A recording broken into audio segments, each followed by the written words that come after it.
wonder why is grass only greener when it's fertilized. Gave them truth in these songs, they prefer to lies. Destiny beautiful, adrift in her purple eyes. You can't see me, you Stevie, wondering how I reach more evolutions than Evie and make it look easy. Man, dream on, yeah. Dream on, Dreamweaver.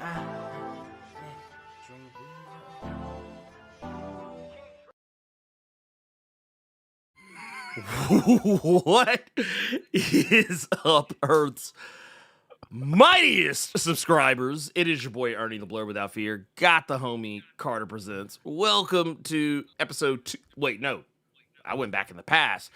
320. Jesus Christ, he went 100 deep. I really did. I really fucking did.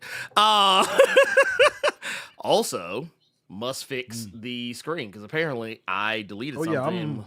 Yeah, I'm kind of short. Yeah, well, it's because of where you usually are in the grand scheme of where I usually have shit at on here. I didn't even notice that was missing, so we'll fix that here as we talk. But anyway, welcome to the Blerd Cave, #1 comic book news stream on this or any other Earth in the multiverse, even that really weird one.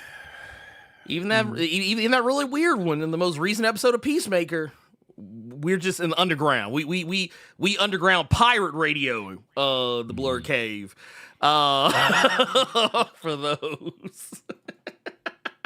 But no, thank you, for hanging with us. And oh wow, I see what happened now. What happened? I thought it was something I deleted. It was not something I deleted. OBS just forgot where that motherfucker was. OBS, man, just out here hoeing your boy on the regular. But anyway, Carter, how you doing? All right, let's get this out of the way real quick because I already see it right now. Carter the beardless wonder, Carter with the Gerber baby clean shave, Carter the clean. Listen. This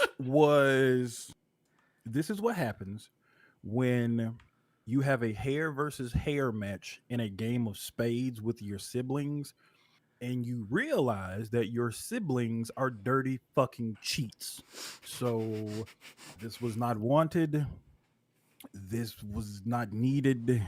I contemplated before we started if I was going to be wearing a COVID mask for the duration of this Blerd Cave, but I cannot stress enough. Dislike your siblings for everyone that's watching and listening at home right now or on the drive to work somewhere. Always remember, you can still love them, but always hate your siblings. That's the first thing. Second thing. Absorb them in the womb. No, I'm not. Second thing. We gotta be a little bit cheerful. Hi, my name is Carter, and if you are someone that thought that Cyclops was right, you might be a Nazi just like he was. And that's not me saying it. That was Tom Brevoort. You know what's kind of funny about that is what was kind of funny about that is I was wondering how far that was going to get, like how far the I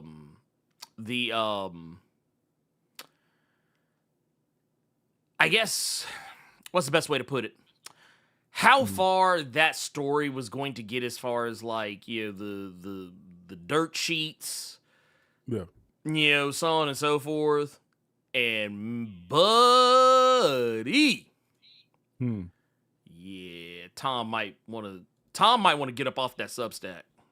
Did you see what he said about AI? I did. And okay. That's what I was going to ask you about when we got live. I was wondering what you thought. I seriously debated whether or not we were going to take time to talk about it today. So here's the thing. People. Everything that Tom Brevoort is saying, whether he's saying that he thought that the revolutionary arc of Scott Summers was basically Scott Summers being baby Hitler, that Kieran Gillen writing the Uncanny X-Men book at the time, this is before Coca-Cola, when Kieran Gillen was writing that book, he was basically writing just Brotherhood of Evil Mutants, the book, and he also had someone else that also doubled down on that fact that Cyclops was just basically Hitler. Um, these are Tom Brevoort's opinions. So when he talks about AI and he talks about how trying to stop AI is basically it's a fruitless endeavor. Like you're doing it in vain, so you might as well have fun with it while it's here. All of those quotes and things like that you're probably seeing online about Tom Brevoort, those are his opinions and his alone, and do not represent Marvel in any capacity. The one thing you all have to remember, though, because this is the planet Earth and everyone here is, one band, one sound, because those do not represent Marvel in any way, shape, or form, the way that normal people work, it totally represents Marvel in every way, shape, and form. Okay? Get Tom Brevoort the fuck out of here, please. Please. I wanted to, when I saw the Hitler stuff come up about Cyclops, I wanted to have a conversation with you because, and now this is just how I feel about it. Because he's already, Tom Brevoort has already told y'all to fuck off when it comes to Spider-Man several times. Y'all don't like it, don't read it. Go read Ultimate Spider-Man. If you don't like it, go on about your business. But when it comes to X-Men and everything that he says about it and how he agrees with people about the Krakoan arc and all this nonsense, I feel like that makes it that much harder for Gail Simone, for Eva Ewing, for Jed MacKay, for Moreira Ayodele. I feel like it makes it difficult for all these creative teams on these X books to keep their audience or even give people an interest in wanting to grab those books off the shelf when you have your editor-in-chief saying all of this stuff about fan favorite or just beloved X runs. I just feel like it makes it that much harder for them to try to keep the audience or even keep the people that they have. You know what I'm saying?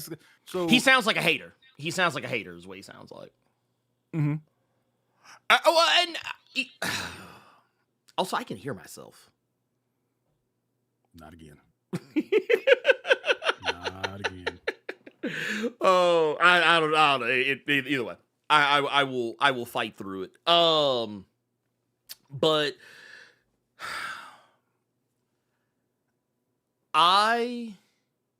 just me personally, I feel like Tom Brevoort is never beating the charges. This man, he hates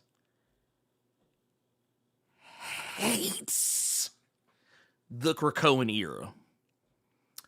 And he hates that he got the job of being the editor for X-Men following that era. I don't know why, but there's too many things he keeps saying that just lets you know that. Case in point, someone pointed out the irony, and I'll probably talk about this in a video here coming up soon. Someone pointed out the irony that the main overarching villain of the X-Men's Krakoan era prior to the From the Ashes era was artificial intelligence. And really, if you don't even have to think that hard about it, the 5-year some odd overarching narrative of the Krakoan era was that AI bad. AI bad. AI does not create anything new. Which is really what happened with Orcus. What did they do? They didn't really create anything new. They just took shit that was already there and repurposed it. You look no further than the X Sentinels. They weren't anything new. They were just taking bodies of Wolverine that had been laid around and said, all right, turn that shit into a Sentinel. The Stark Tech Sentinels. What were they?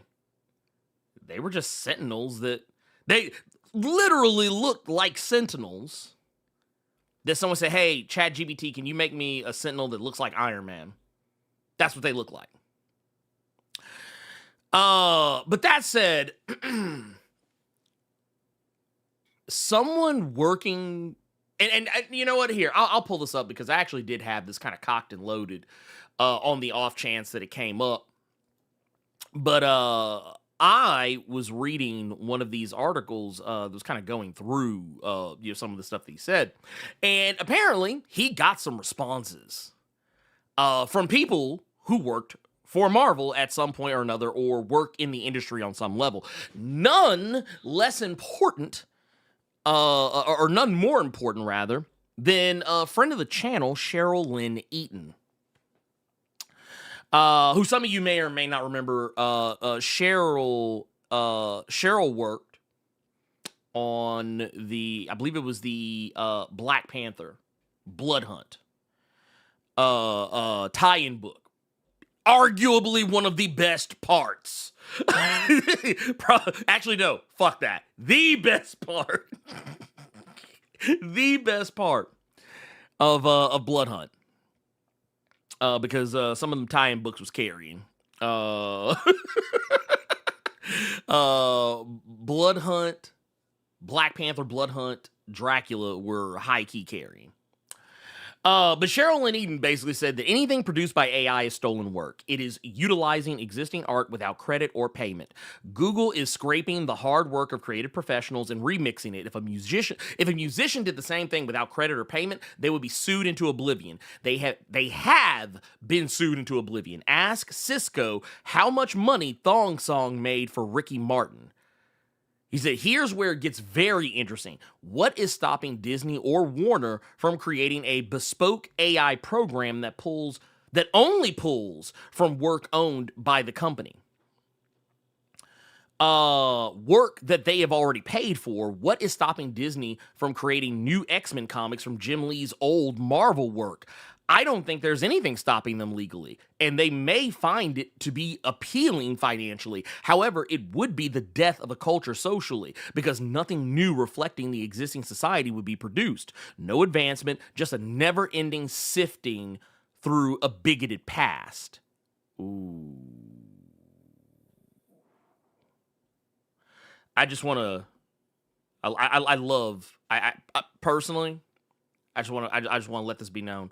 Personally, I fucking love moments like these. Why? Because I get to do this. Message. So the fact that you have to say that, and it's in regards to the editor-in-chief, is wild. That's wild. That's wild. Like, come on, dog. Like, somebody got to do something. Again. These are his opinions and his alone, and do not represent Marvel. But they do, though. So, what are we talking about? Yes, they do. Yes. And if the shit that you just brought up with the Krakoan era, if it was just relegated to that, okay, he feels some type of way about that. But he's done it with the Peter Parker Mary Jane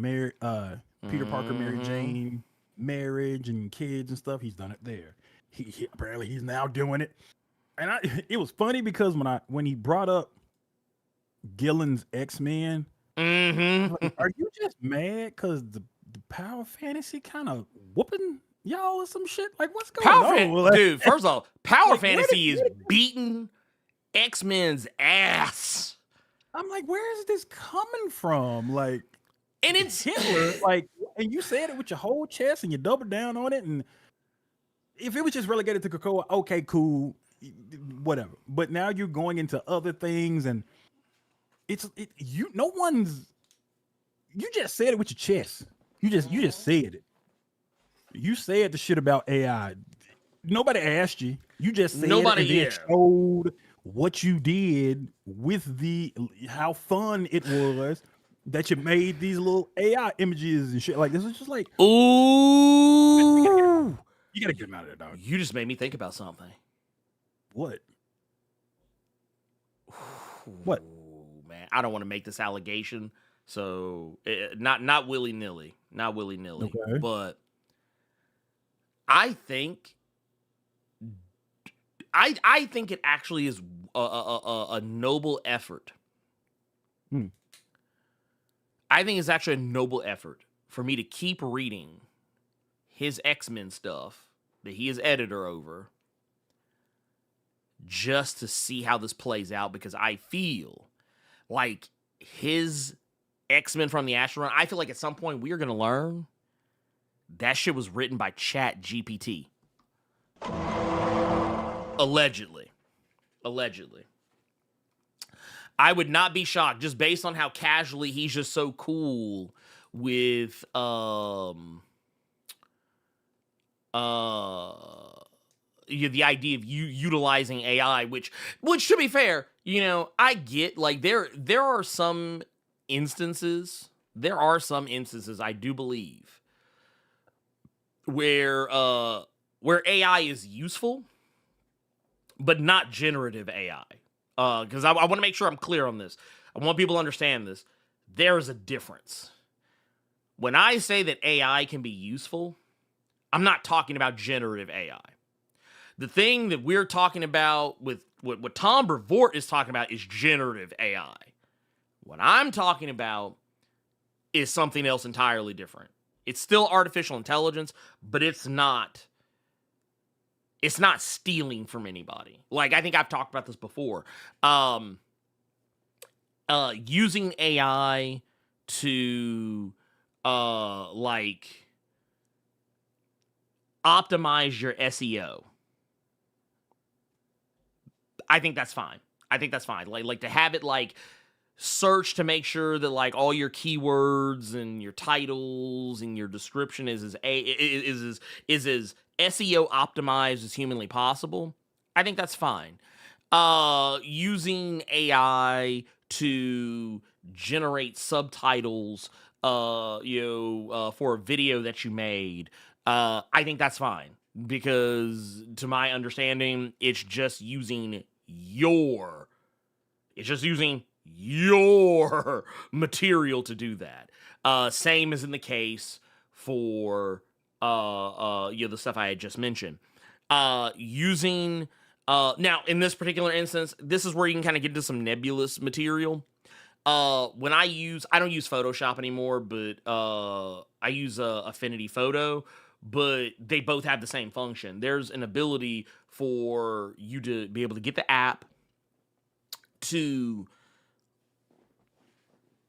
like figure out where a person is in your picture. And that is artificial intelligence on a massive level, actually, because it learns the more you do the thing, or the more you keep going over the thing, it kind of figures out, okay, yeah, this is a person. That's fine, because honestly, painstakingly trying to like select it manually, it's annoying, not gonna lie. That's fine. None of that is generative AI. None of that is generative.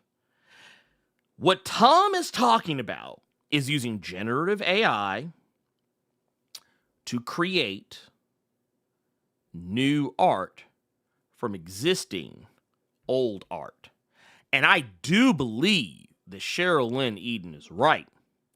At some point, Marvel, they are going to be like, you know what? Fuck it. Let's just have AI make these comics for us. And they're going to be so fucking trash. I wonder if what happened to Axel Alonso is going to happen to Tom Brevoort. And for everyone that doesn't know what I'm talking about, Axel Alonso was editor-in-chief at Marvel at one point, and then made the comment basically saying that artists aren't really moving the needle. Basically, artists aren't really. You're really there for the writing more than anything. Basically, the artists ain't really I remember that Like, shit. come on now. Artists, really? And one of Ernie's favorites, Chris Samney, actually came out and had some words, and several other artists came out and said some words, and then not too long after, Marvel and Axel Alonso, they split. They went on and got him out of here. So I'm just wondering if that is going to be the same thing with Tom Brevoort, where you're making these comments about AI, you're calling X-Men character a fuck baby Hitler, which the reason I thought it was so funny is just because these writers, because there were several people that were writing the character at that time, and I'm pretty sure they weren't looking at him or trying to write him like he was Hitler. But now you kind of getting on them writers for how they were writing somebody who's supposed to be a revolutionary for people that are getting kicked down and downtrodden for mutants and stuff like that. So it's just, I'm just wondering if we're gonna get the Axel Alonso treatment with Tom Brevoort, because god damn, boy. And nothing happened to Jed McKay. I see somebody ask, did something happen to Jed McKay? No, the point I was making, you just came in late. I'm just wondering if Tom Brevoort's comments about X-Men or shit you could say about AI, because then that could be all of Marvel. I wonder if he's making it a little bit more challenging for people to want to go to Marvel or try to read something from Marvel as opposed to any of these other entities. It's just when I brought up Jed McKay, I was more so talking about the X-Men comments he made, and how he's probably making it more challenging for the current X writers who already going through it. You did like 3 goddamn events just to tell us, go read Charles Xavier in space. You already did that. So I'm just wondering if these comments are making it more challenging for people that everybody was excited for when they saw them on these X books. Everybody was hyped about Gail Simone being on the X book. People were hyped about Jed McKay being on the X book, except Ernie, because Ernie hates Jed McKay. People were hyped about Eve Ewing being on the X-Men. Man, I'm just over here catching strays, just like smooth one.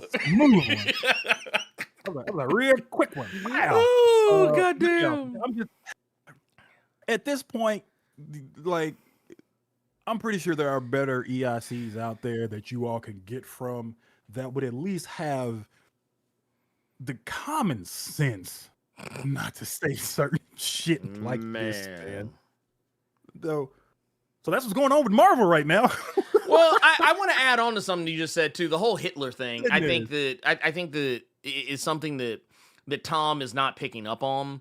It's something you said, but I kind of want to follow up on your point. Please. You were talking about how does someone make that mistake of seeing Cyclops as being Hitler? You know what's funny about what you just said? People used to say the same shit about Malcolm X. To be fair, they kind of used to say something kind of similar about Dr. Martin Luther King Jr. because what white people love to remember is the time when people actually liked. I don't even say, when I say liked is being very generous. At the time that Dr. Martin Luther King Jr. died, he actually had a very low approval rating amongst white people. Most white people did not like him when he died. White people like to pretend that they liked him when he was alive. But like also, Malcolm X, it's kind of like, something I talked about, and I know some people are going to get upset about this, but hey, fuck it, I'm going to say it anyway. When I made that video talking about why Charles Xavier and Magneto were not based on Malcolm X, Dr. Martin Luther King Jr., whatever, there was something that I brought up in that is that, like, the reason why Magneto was written so, and why I think Malcolm X is not the basis for Magneto, at least not in a way that would be flattering, is because at the time when Magneto was created, white people thought Malcolm X was the fucking devil. They thought that he was just Mr. Kill Whitey. They never actually listened to what he said. They never actually paid attention to the words he was actually saying. They were just too busy being scared. And that's what Tom Brevoort kind of reminds me of right now. He read that era of Cyclops and thought, I don't feel safe. I don't feel safe. Oh my God, Cyclops, why?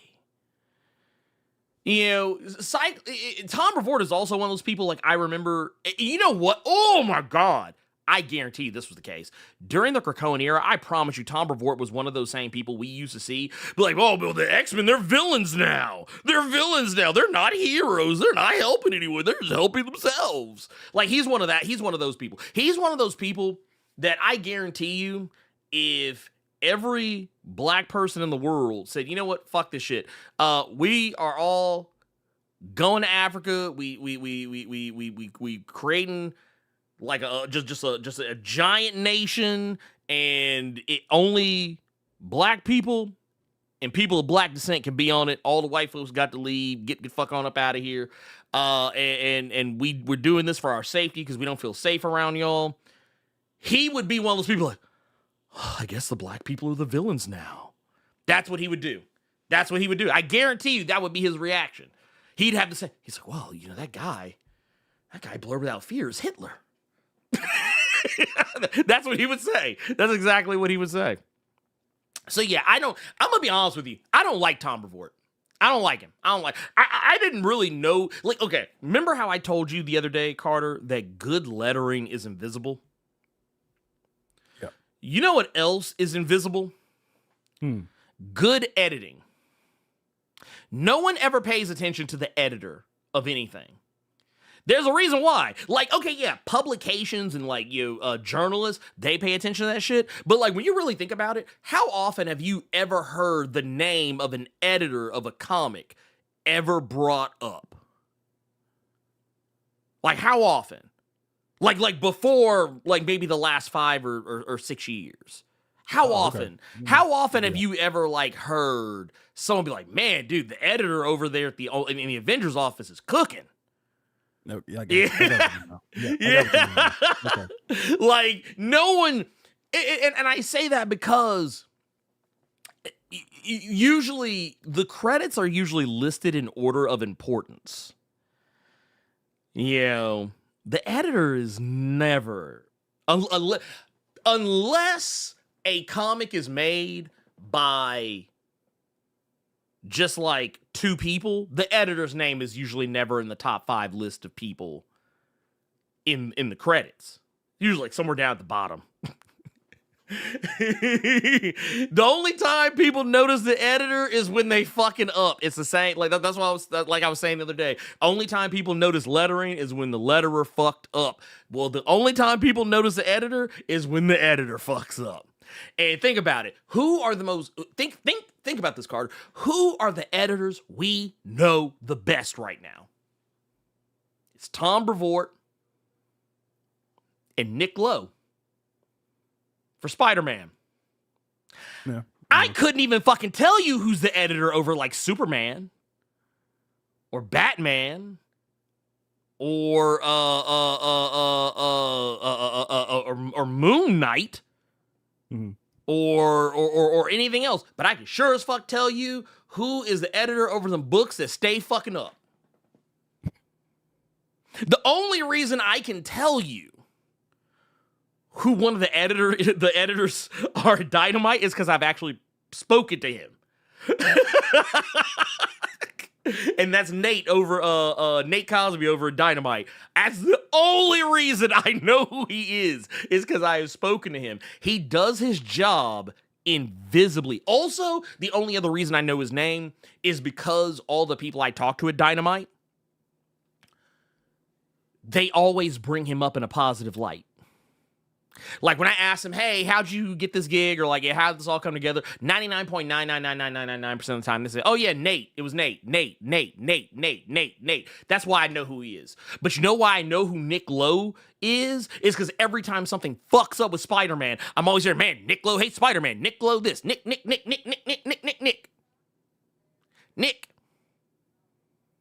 I'm happy you added the CK on there because the rapid fire action almost like you trying to say something else. Oh, we almost pulled the Denzel. You almost pulled the highest to lowest. But no, I'm sorry. I saw, and it's funny you bring that up. So Lamar's brought this up. Talking about the Did you hear about that at Dragon Con? Oh, I didn't know it was at Dragon Con. Mhm. Yeah. Yeah, it was AI. It was like hashtag real artists or something like that, but Yeah. they kicked them out. Okay, I know what you're talking about now. Yeah, That shit was fucking insane. That was funny. I was like, That bro, was funny.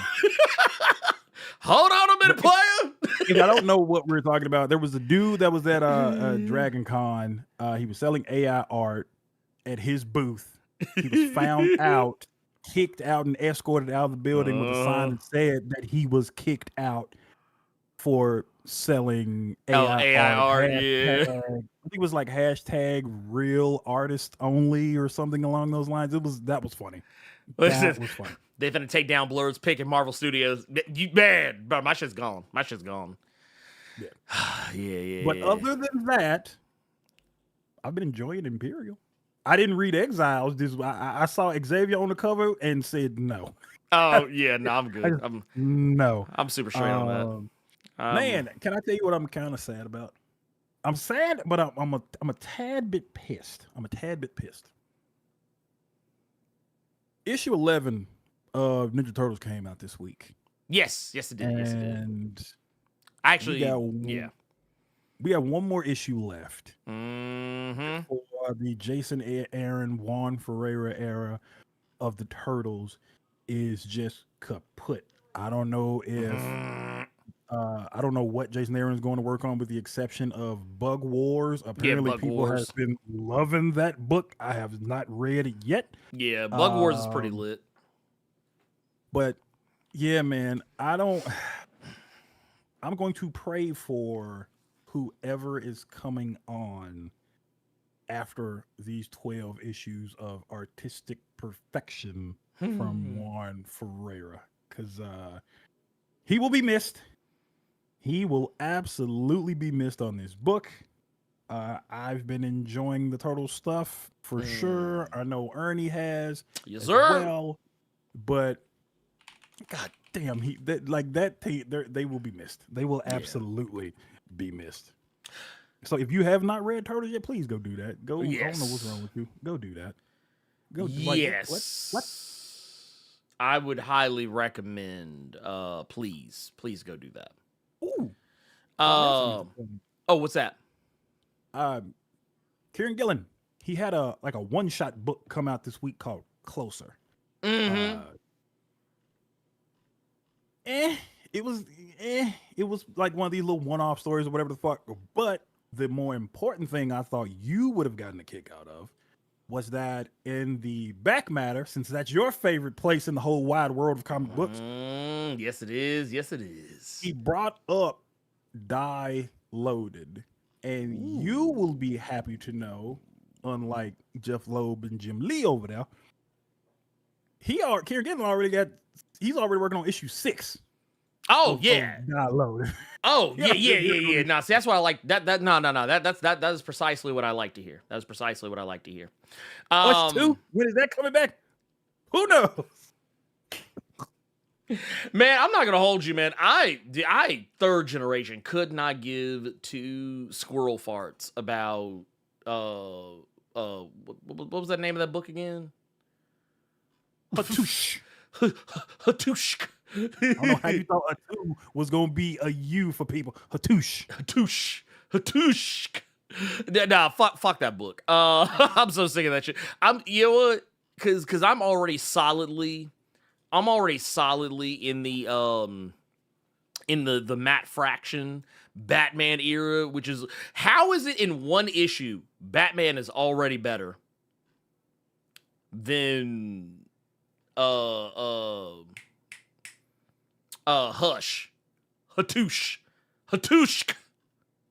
How? Make it make sense. That's Damien, right? Which one? That's Damien, right? That is Damien. He just older. They're finally like aging Damien up as Robin, right? Talking about at the end? Yeah. I think so. Well, Okay. you know what? Let me go back and well, you know, because now I think about it, I don't think he never really ever refers to him as anything other than just Robin. I assume I'm more so looking at his cape, and I know that's kind of the yeah. cape that Damien uses. It probably is. It probably is. I'm trying to like recall it in my mind. I'm almost positive that probably is Damien, most likely. Okay. I think that's he does look older, so I'm wondering now that he is older, maybe y'all get y'all super sons back. Maybe, I don't know. They need to do something because I'm sorry, but look, aging up John Kent, but leaving Damien as a shrimpy little teenager is nasty work. Yeah, that's why I'm wondering, because I did read Batman #1 this week myself, and just how he looked and some of the images I've seen of that Robin, he looks like he's been aged up a little bit. So I'm like, that might be Damien. I'm wondering if they're going to do that. That might be. I might have to. I don't know. We'll have to see. We'll have to wait and see. But I don't know. Let's see here. Oh, here we go. So first things first. Something I kind of wanted to. Something I wanted to address. Here. Yeah. Is Carter? I know that you've had your finger on the pulse of this situation, just as I have, but we have finally gotten the brackets. The official. Oh, okay. The officials. We got the official brackets. So we can actually go in.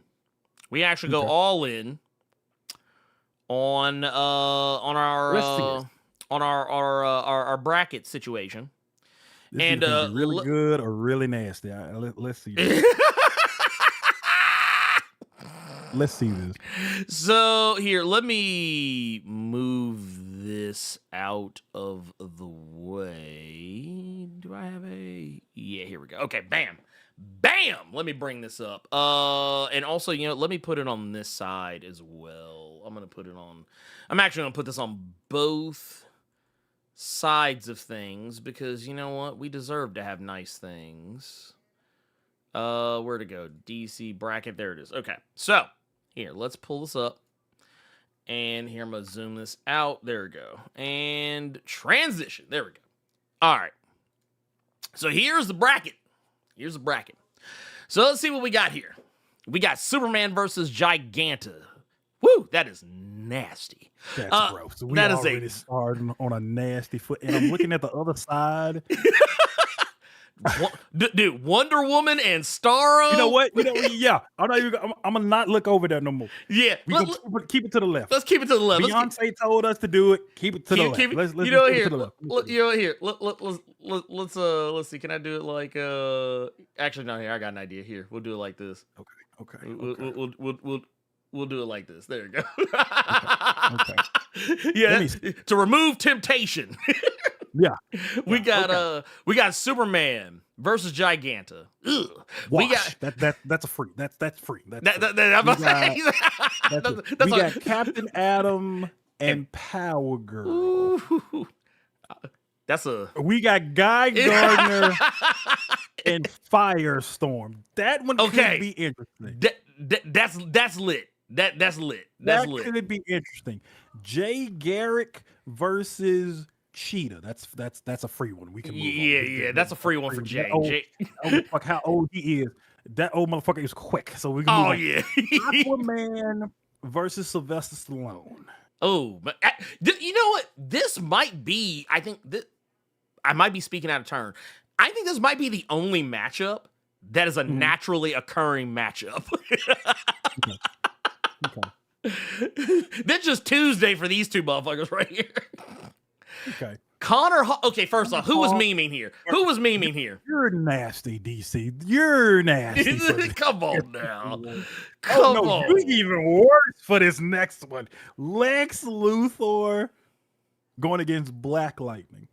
Okay, I'm gonna tell you right now. If Black Lightning loses, he's going to. It's going to be free. It's gonna piss you off. Man. It's gonna annoy me. It's gonna irritate me. Wait. But Lex Luthor winning that for free, whether we like it or not. Scott Snyder does not care about black people. That's I'm saying it now. Scott, LL Melvin, always betting on black is how this happened in spades. We ain't gonna talk about that. No. wait a minute, dude. You know what? I hate how accurate. I hate how accurate what I hate how accurate what Triple Dot said was. That motherfucker just go spam. Lex is gonna spam A1. He'll be like,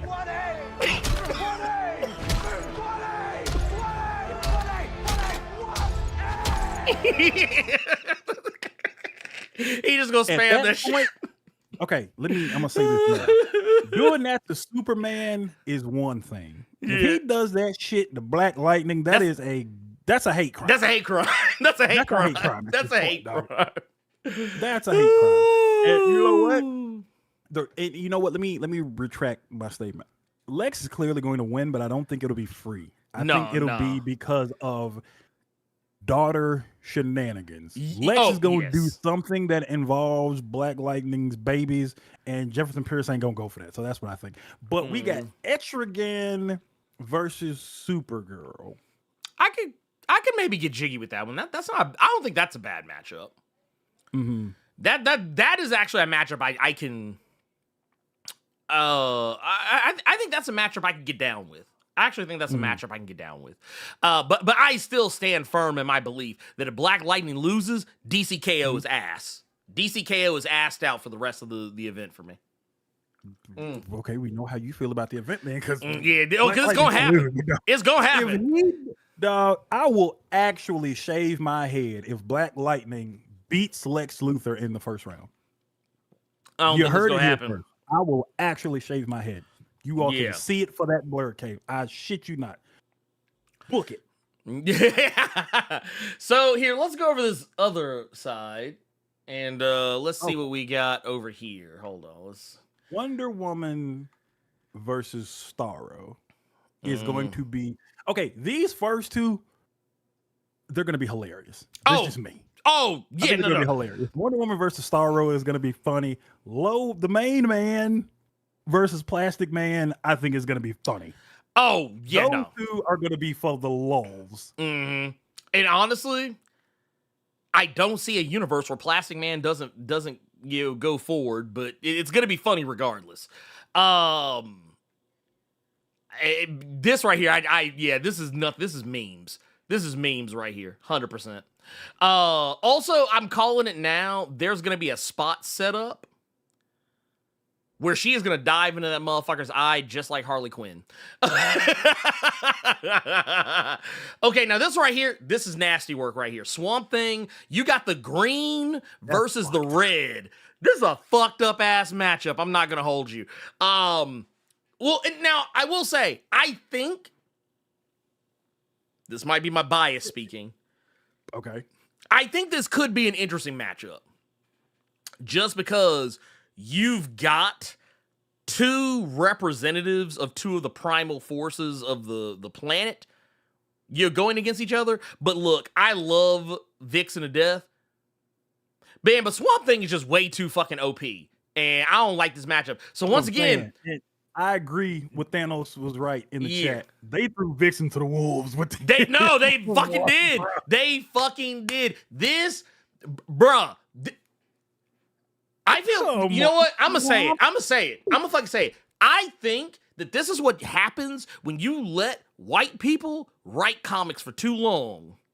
Joshua Williamson, Scott Snyder. Yeah, nah. If she gets I cannot wait to see the mental gymnastics y'all do for this fight. This is gonna be funny as hell. Oh no, because she's not coming out of this. Okay, here's what happens. The only way she comes out of this clean is if Swamp Thing's like, yeah, I don't want anything to do with this shit. I'm out. Like if he just says, oh wait, shit, somebody. You funny about that? that would be part of the course for Swamp Thing. Swamp Thing wouldn't be bothered. Right, that's what I'm saying. Like that's the only way I see this happen. That would be funny. Swamp Thing just be like, man, I don't even care about funny. this shit. I got shit to be doing somewhere off here. Yeah, that would be funny as hell. So yeah. Also, this next one, this is nasty work right here. Cyborg and Batwoman. So, look. Okay.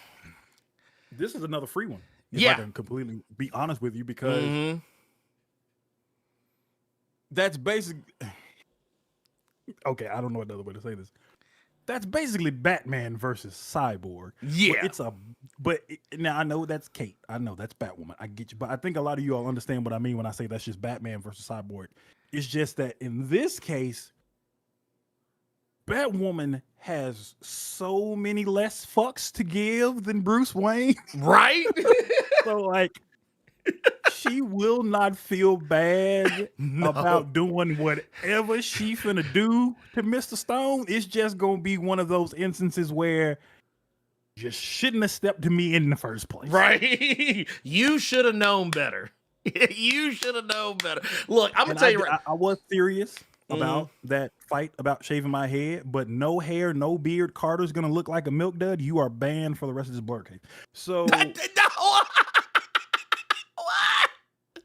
No, don't ban Jasmine. But I don't see a logical. Well, there are several ways Cyborg could win that fight, but what a lot of people will forget is the bat god of it all. And plus, Batwoman recently just had a book with Jace Fox with Batwing. Yeah, it was The Outsiders. The Outsiders. And I can't remember the other Wildstorm character. I think it was Jenny somebody, or I think it was somebody else from the Authority. Yeah, Jenny Sparks, I think. It was Jenny Sparks and someone else. So the reason I bring that up is just because she clearly has probably gotten leveled up from that book that Colin Kelly and Jackson Lanza did. So going against Cyborg is one good phone call to Bruce. Let me get one of them things I know you got, because I read Mark Waid's book, so I know you got it, Bruce. Oh no, she got the Konami code. Cyborg might get cleaned up. Oh yeah, no, she got the Konami code. She gonna have 10 extra men and infinite like just all the shit. She gonna have everything, infinite lives, everything. It's gonna be crazy. Batman versus Star Sapphire. Now this, okay. I figured maybe they would give Batman somebody easy off top, but I ain't gonna hold you. Star Sapphire ain't no joke. But here's the thing about Batman. See Batwoman. Batman prepares for everybody. And I guarantee you, he has prepared for Star Sapphire, because she ain't no new character. She been around for a long ass time. If that motherfucker had contingencies for Hal Jordan, you best believe he got contingencies for Star Sapphire, because she was not always a hero. She was a whole bad guy. But I'm gonna tell you, I hear what you're saying, big dog. But that's still a lantern. So I think even in this, looks like it could be the Matt Fraction Batman. So even with this AIS Alfred he got, which several weeks ago somebody brought up in one of your YouTube comments, it was actually relatively smart. They brought up the fact that Batman with the AI Alfred, that's how we got one of the evil Batman in Dark Knight's Metal. The Alfred Protocol. It's true. So I think even with the AI Alfred, again, people, and I hear what Ernie is saying, Star Sapphire is still a lantern.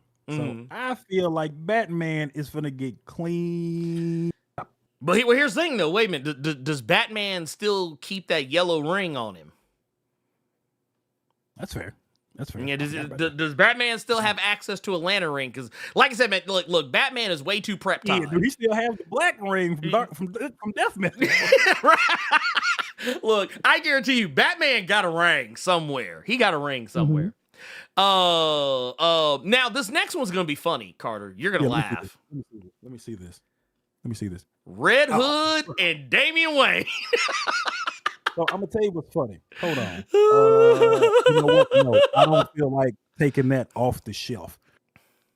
But Peter Tomasi, Patrick Gleason, Batman, and Robin. Why you bringing that up, Carter? I'll tell you, audience. The reason I bring that up is because it's already print to paper that Damian can beat the brakes off of Jason Todd. Look, this is a free easily. This a free buy for Damian. And this is a older Damian who has been who's going through several things thanks to Mark Wade's writing. Man. We already know. We've already seen this match before. So even with his new costume, even with him going to New Orleans and hanging out with the Huntress, that book ain't out yet. Nah. We've already seen Damian accomplish that feat. So I feel like this is an easy dub. This is an easy dub. Yeah. No, easy. So next up, man, this is gonna be Zatanna and Barda. That's a violation. That actually pisses me off. Yeah, I like both of these. Yeah, I'm gonna say I don't appreciate this. I don't appreciate this. Like it. And I actually feel like Scott Snyder and Joshua Williamson, they saw the past couple of DC KOs and they said, nah. Look, them motherfuckers, they hit me, they hit me with Steve Austin. They hit me with that. No. We put her up against Zatanna first. We put her up against Zatanna. We put Harley in Barda's spot. I wouldn't mind seeing Harley get whooped. I don't care about Harley Quinn, but I like Zatanna and I like Big Barda. I'm not picking nobody in this regard. Yeah, I don't know. Let Ernie get himself in trouble by picking somebody. Nah, we're gonna come back to it. We're gonna come back to it. We'll come back to it. Versus Harley Quinn. I'm gonna say this. I'm gonna get it real. Is there gonna be people that are pissed that I'm saying it? But come on now. I mean, even though it makes no logical sense, Blerd Without Fear. Harley is winning free. You know, honestly, just on popularity alone, I feel like she's gonna wind up clearing. There you go. There you go. Al Ewing has been a little bit weakened as time has progressed with Immortal Thor and the previous Venom, the all-new Venom. He's writing Metamorpho and nobody's really talking about it. So he's a little bit weakened right now. So I don't think Al Ewing's writing is going to be able to save Metamorpho from the popularity that is Margot Robbie. I think Harley Quinn is winning this free. NoHo Hank ain't going to the second round, huh? He better just continue to cash them Twisted Metal checks and go on about his business. Man said, look, man, you better put that wig on and be Calypso and be satisfied, okay? I don't know, man. See, the thing is, I don't know, man. I feel like Metamorpho's too much of a G to go down to Harley. But yeah, I see what you're saying, though. I definitely see what you're saying. And it's going to be fucking stupid as to how he's going to lose. But he's going to lose all the same. Because you have to remember, this is Scott Snyder and Joshua Williamson. So for every serious thing that Scott Snyder will try to attempt to do, Joshua Williamson would do 10 times more of the goofy shit. Nah, you're right. No, you're 100% right. Not even not even bullshitting. You are 100% fucking right. They came out with a whole ass comic about Harley farting, and you think she finna lose to Metamorpho? A whole comic about Margot Robbie Putin, and you think she's finna lose to Rex? Ain't no way. Ain't no way. I do not see it happening. I don't like looking at Zatanna and Big Barda. It's gonna be a fight because I feel like neither one of them are going to want the other to go easy, but I don't know. I Well, don't know. I I feel didn't. like Bardock had hit her ass before one syllable of a word Yeah, came I was gonna out. say because Barta don't play, so I could see. There it is. I could see. I could see a universe here. I'll tell you what. Instead of pontificating, let's just go ahead and run Mhm. through this shit again real quick. Here, Okay. I got us pulled up in Clip Studio. I'm gonna start. Yeah. Let's start on this side. First off, we've Okay. already Cool. determined. We've already determined. This isn't even. This I've seen him beat her on Justice League before, so Yeah, no, well actually here, let me mess with something real quick because apparently here, let me close this out. Exit. Let me pull this back up. Pull this. Here we go. Hold up. Here, we'll just do it like this. My pen is being funny right now. the There it bracket. is. There it is. Here's the one Okay. thing I'll say about this bracket: it's fun, even though some of these are Yeah, yeah, yeah. gross, and some of these are clear violations, like Lex Luthor and Black Lightning. Oh, It's 100%. still a fun one to see. Yeah, no, 100%. 100%. The little initial pages that you've probably seen in several like DC books that came out this week with like Superman with his brass knuckles that he uses Oh, that yeah, the have solar suns. nucks. Yeah, like the solar nucks with miniature suns in them and stuff like that. So they're gonna be a little bit nerfed. But yeah, Superman is winning this one for free. Oh, and yeah. honestly, I'm only saying this because funny enough, I recently saw a video talking about Justice League Unlimited and the Justice Lords and the Question. And one of the things that came up in the YouTube video I saw was how Superman cleaned up Captain Atom Oh, yeah. in Justice League Unlimited. So even though I have no issues with Power Girl, I want to say that Captain Atom is going to win that one just so I can see Superman whoop Captain Atom, not just in a cartoon, but on print as well. Yeah. I would. Yeah, and also the other thing too. I ain't trying to see Superman fight Power Girl. I really ain't trying to see that. So yeah, I'm just. We've seen that before. Yeah. No? No, exactly. That's what I'm saying. Like we've seen it before. I don't need to see it again. I'm good. I'm super good on that. So I'll put Captain Atom over there. Mm-hmm. And then you know what? Let's do this. Guy Gardner versus Firestorm. I'm just going to say, yeah, let's go ahead and just put that over there. Go ahead and slide that over there real quick. Superman is about to clear. Superman about to clear straight to. Okay, so here's where I think it's going to get interesting. Guy Gardner and Firestorm. I feel like there's going to be a lot of commercial damage to the environment. Yes, there will be. Wait. So they're gonna make my goat Captain Atom explode again. I forgot about that. Yeah, that motherfucker could be gone to glory. Honestly, I feel like this is another easy one. What do you think? Who do you think wins this? I think okay. So here's the thing. So now we're talking. So here's what we gotta do. We gotta take a lot of things into consideration. Guy Gardner. Yeah. Guy Gardner is a powerful lantern, but he is also not the most powerful lantern. Firestorm is a problem.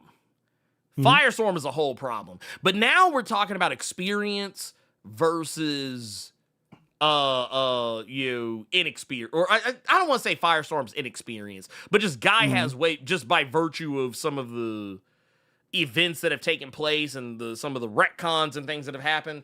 Firestorm is not quite as up to snuff as Guy Gardner is experience-wise. But they've both been in the game a long time. I'm not gonna hold you. I know they don't. I don't want to knock a Green Lantern out of the running just that quick because Guy is that dude. But Firestorm, I kind of want to give it to Firestorm. But you know what? That would be a really big missed opportunity to see Guy Gardner potentially end up going against Superman and having that big blue moment. Come on, Big Blue, let's do this. So I don't know, man. Oh man, I don't know. in my heart of hearts, Yeah. or I'll put this in my mind, I know it probably should be Firestorm, but in my heart, it's Guy You gotta Gardner. put one of the four Horsemen, though. Yeah, I want to put one. Yeah, no, it's got to be. Hey, man, 4 wheels on a truck. Okay. Or no, I knew 4 that was legs on a table. Yeah, he wants to put one of the founding members of the four Horsemen. Yeah. I knew it was coming. Yeah, baby. Okay. Yeah, baby. Let's go. Okay.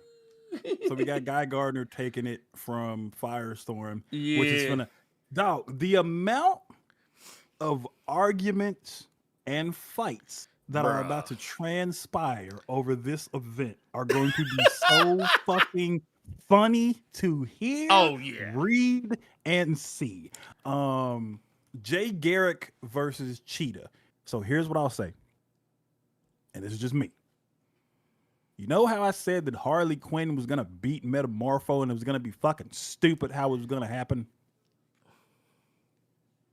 I feel like Cheetah is gonna take the dub for the exact same reason. Mm-hmm.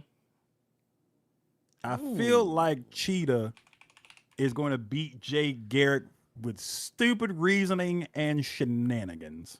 Oh, most likely. There's going to be fuckery afoot. Because don't get me wrong, Cheetah If you is... try to say a cheetah is faster than the Flash, Oh, no. I would just no, go... not you. Oh, I'm saying yeah. Or her eyes are so much faster because he's so old, so he ain't got the speed force like he used to. She gonna use one of her cheetah nails to slice his ankle and make him fall, or some stupid ass shit like that. You know So, what? I'm telling you. I'm telling you. I I'm wonder... telling you. Because you know they got that Cheetah in Cheshire book that's running right now where they're breaking into the Watchtower, the new Watchtower. I don't know, man. Cheetah might be that bitch.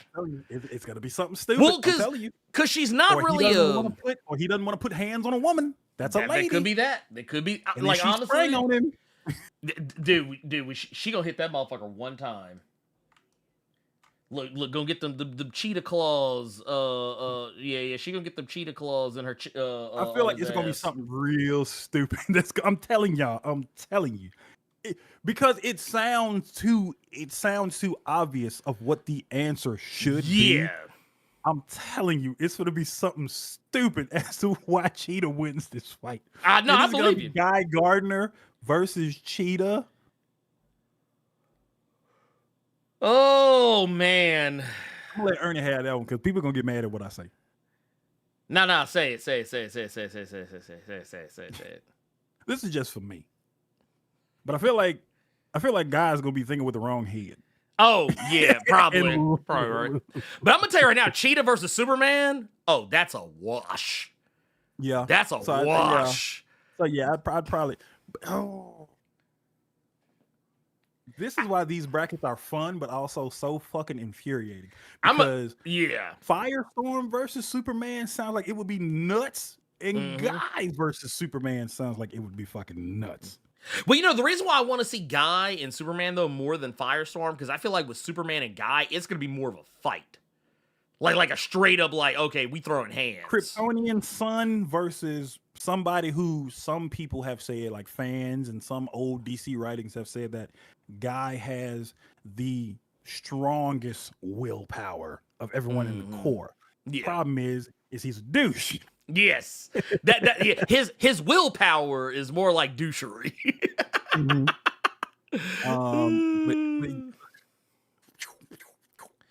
I'm not saying nothing else.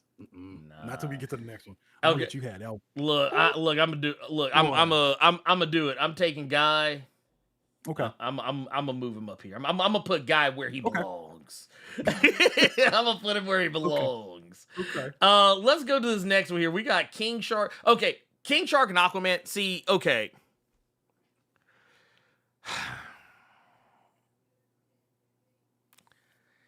I don't like this one.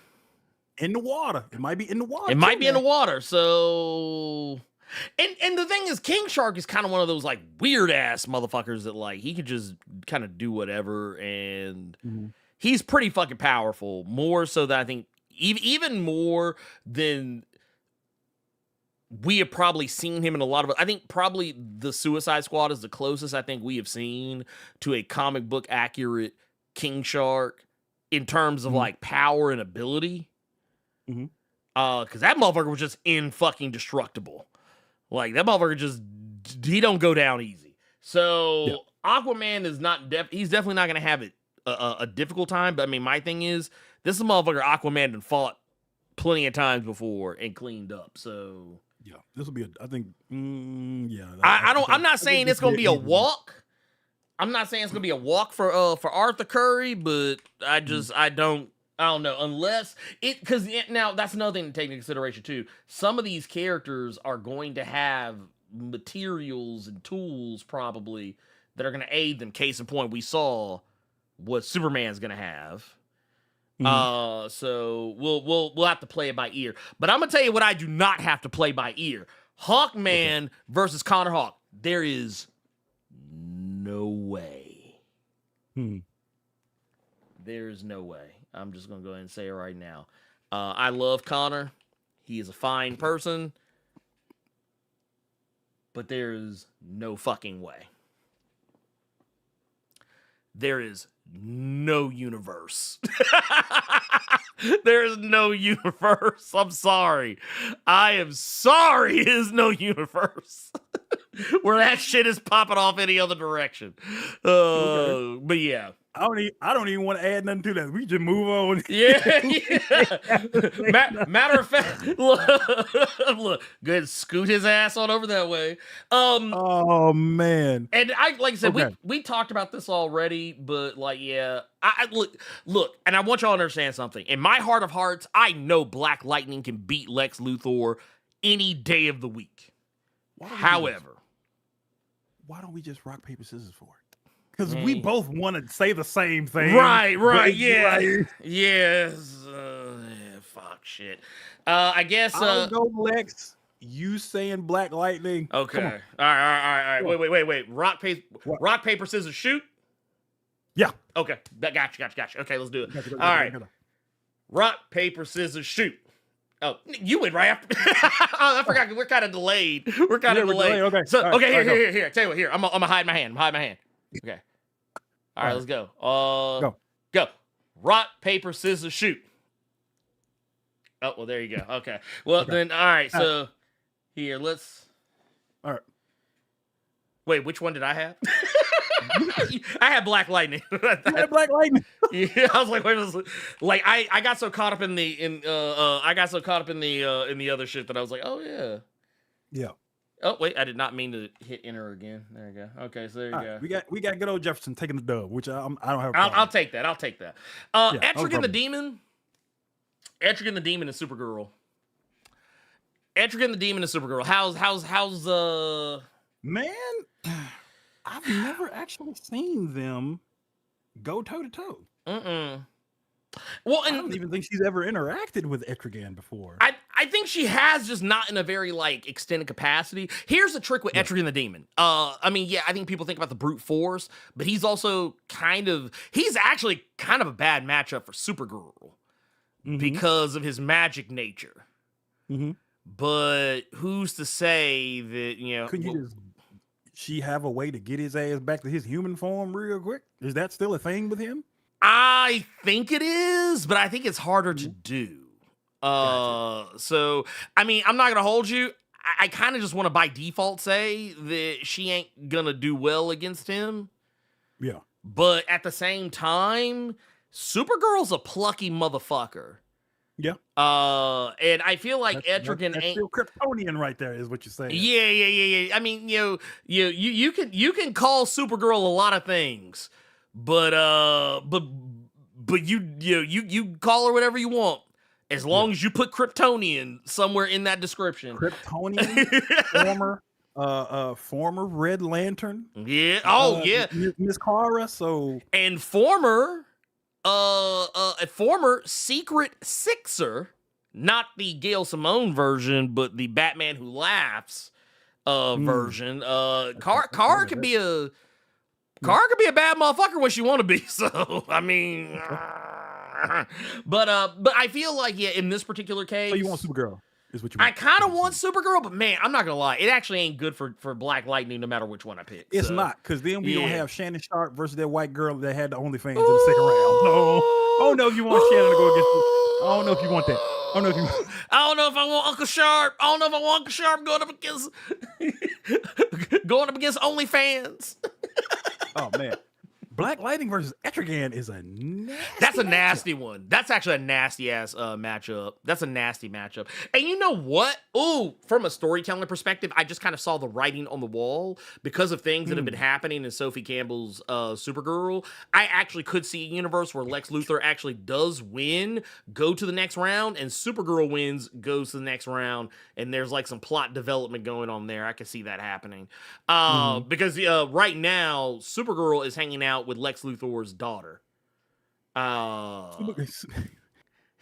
Supergirl fights like a YN. Off that alone, I'm taking Supergirl. Yeah, I was gonna say no. I mean, dude, no. No, that's not wrong. That's what I'm saying. Like Supergirl, look, Supergirl ain't her cousin. Mm-hmm. So like so if it was Superman versus Etrigan, I'd have probably been like, ooh, I don't know. But like you Superman doing that is one thing. Supergirl, she tackles shit from a very different angle than what Clark would. So in a way, even though technically he is operating at a level that would basically make him a nightmare for her, I will say this, and this is something that we got to keep in consideration. It ain't that Kryptonians are weak to magic.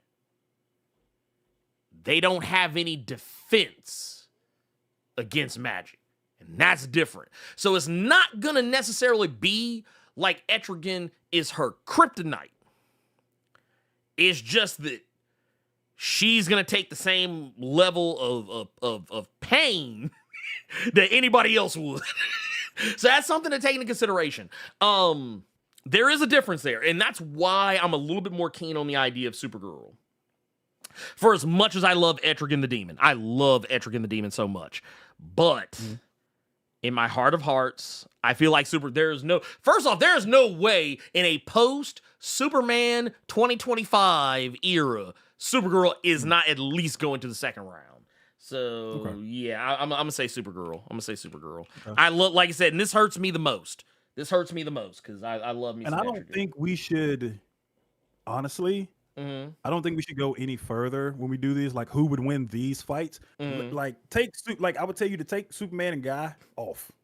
Superman Oh, and you think? Guy. You think? Okay. The- All right. No. The reason I say that is because let's leave it here and let the books come out, and then we can see where we stand. And then we can see where we stand. Okay. I see you. Let's do these. Let's do these. Yeah. Okay. There we go. Here, let's do We that. got Okay. So here Gardner, Superman and Captain Atom. we got Superman, Captain Atom, Guy Gardner, Cheetah, Aquaman, Hawkman, Black Lightning, Supergirl. Okay. I you know what? Hey, that would. I You know respect what's that. crazy? I About respect that. Okay, and somebody just said it in the chat. It's a multiversal run back of Black Lightning versus Supergirl from Dark Knight to Steel. Yeah. Fire. I love where your head's at, LP3. I actually like where that. your head's at. I like that. I like that. I actually like that. I like that. That's actually cold. I fucks with that. So let's jump over to this side. So, yeah, we already talked about how these first couple of brackets up here. Wonder Woman versus Starro. Since we have seen that a regular ass black dude in Idris Elba can go toe to toe with Starro, I don't think it'll be any problems for Diana of Themyscira. I just don't see it being any problem. I think we just go ahead and move on. Well, because and also I want to point out, notice the name. It's just Starro, so I don't think we got to worry about. I don't think we got to worry about any prep time shenanigans or anything. Here's the one that'll be nutty. Oh yeah, Lobo and Plastic Man. Yeah, no, Lobo that's and Plastic Man is gonna be the nutty one. Yeah. Like, I mean, personally, Lobo is such a stupid character because of how powerful he is and how it's so incredibly difficult to kill him or to even hurt him. Like, we're not even talking about killing. We're just talking about hurting him. Hurting him enough to where he can't continue is, like, it's... I'm not saying it's impossible because he has been laid down before, but it's like... Here's the thing. Plastic Man is equally as fucking nutty. Yeah. Like, dude, the most... Thank you, Jeff Lemire and Tom Taylor, for showing me how fucking cheap Plastic Man could be. Yeah. And Lobo is somebody who can hang, not by the skin of his teeth, but can flat out hang with Superman when they fight. Yeah. And keep his cigar lit. So you wait, why do I keep hearing what's his face? Oh, why do I keep hearing Marcus Phoenix voice every time? Yeah, every time I keep thinking about, hey, you know, man, you're up against the main man, Plastic Man. I don't know what. You know what? So what you thinking? Man, I'm not gonna hold you, man. This is one that. The only way I could see Plastic Man losing this is him not taking the fight as seriously. That's the only way I can see him. Which he won't. Goof. Yeah, he's a goof. Look, say what you will about Plastic Man. Whoa. Real quick. Lobo is too popular, and guess what? That means absolutely nothing. No, I don't mean shit. That don't mean a goddamn thing. I'm about to say, because Lobo still be getting served. Don't play. Sure does. Lobo still gets served. How many Lobo books have we had recently? That boy had a whole compendium come out. We ain't heard hide nor hair of any Lobo books coming out. Look, that motherfucker, Lobo stay in witness protection. Dog, last Lobo book we had was New 52. Yeah. Cullen Bunn's book, where they changed him. Where they changed him and then retconned that they changed him. Yes, sir. Disgusting. I don't give a damn how popular he is or about Jason Samoas. That don't mean nothing. That don't mean nothing. I'm not gonna lie. Bird I nerd.